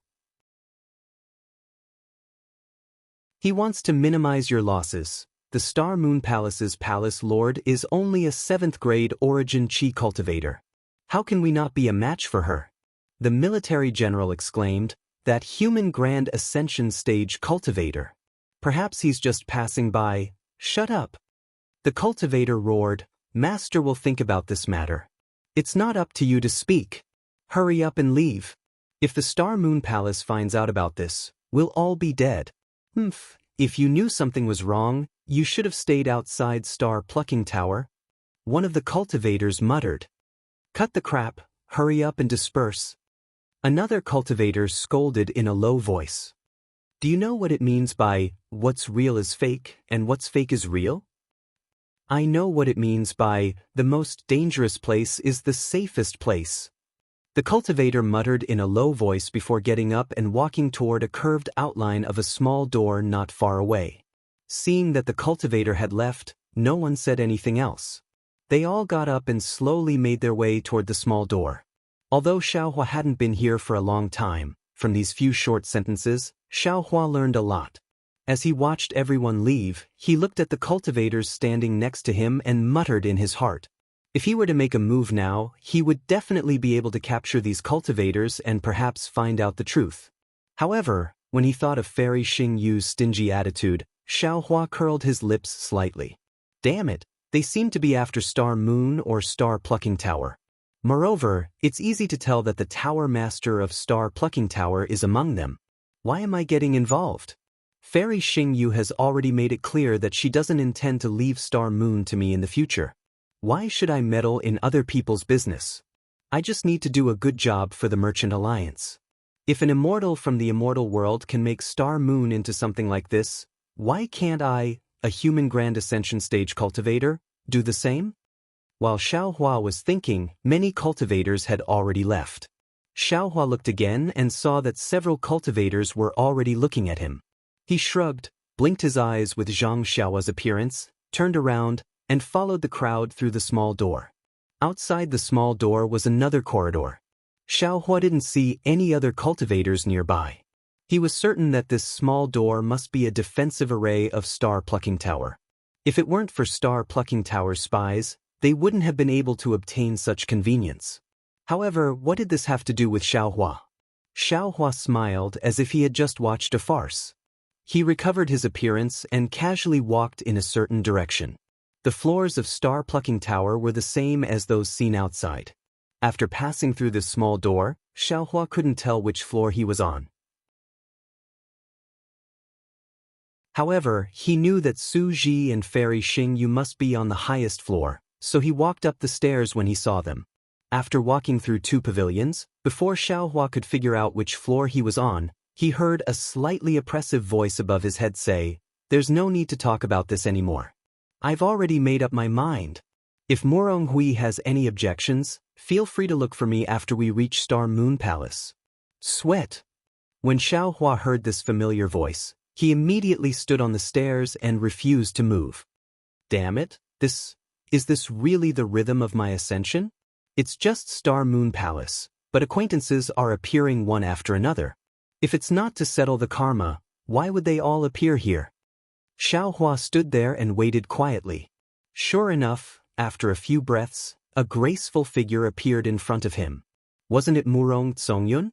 Murong Zongyun was as graceful as before, but there was a trace of coldness between her beautiful eyebrows. Behind her, there were a few men and women who were around the 5th level of origin energy. Although their cultivation was similar to Murong Zongyun's, they all lowered their heads and listened to Murong Zongyun's reprimand. When Murong Zongyun raised her head, she saw Xiaohua standing there with a faint smile on his face. At first, she was stunned, then her beautiful eyes instantly clouded over. Her body stiffened as she stared at Xiaohua, unable to say a single word. Immortal friend Murong. When Xiaohua saw Murong Zongyun's reaction, his heart trembled. He smiled and asked, "We haven't seen each other for many years. How are you?" Murong Zongyun stared at Xiaohua and breathed with all her might. Her already towering chest heaved up and down. After a moment, she took a deep breath. Rather than saying that she couldn't breathe properly, it would be better to say that she was inhaling the moisture in her eyes. Her mouth slightly stuttered as she asked, "Are you really still alive?" He, of course. Xiao Hua sighed and nodded. "Even if the Chu family dies, this Xiao won't die." "Chu family?" Murong Zongyun smiled. That smile was like 100 flowers blooming. "I would rather the Chu family die. I don't want." Murong Zongyun looked around and said with a stunned expression, "Go and wait. Do as I say." Yes, this subordinate understands. The few Confucian cultivators looked at Xiao Hua in astonishment. They lowered their heads and quickened their pace. They rushed past Xiao Hua and walked down the stairs. You're tuning in to the Wang Lin's Journey YouTube channel. Don't forget to subscribe and join us on this journey to catch the most captivating stories.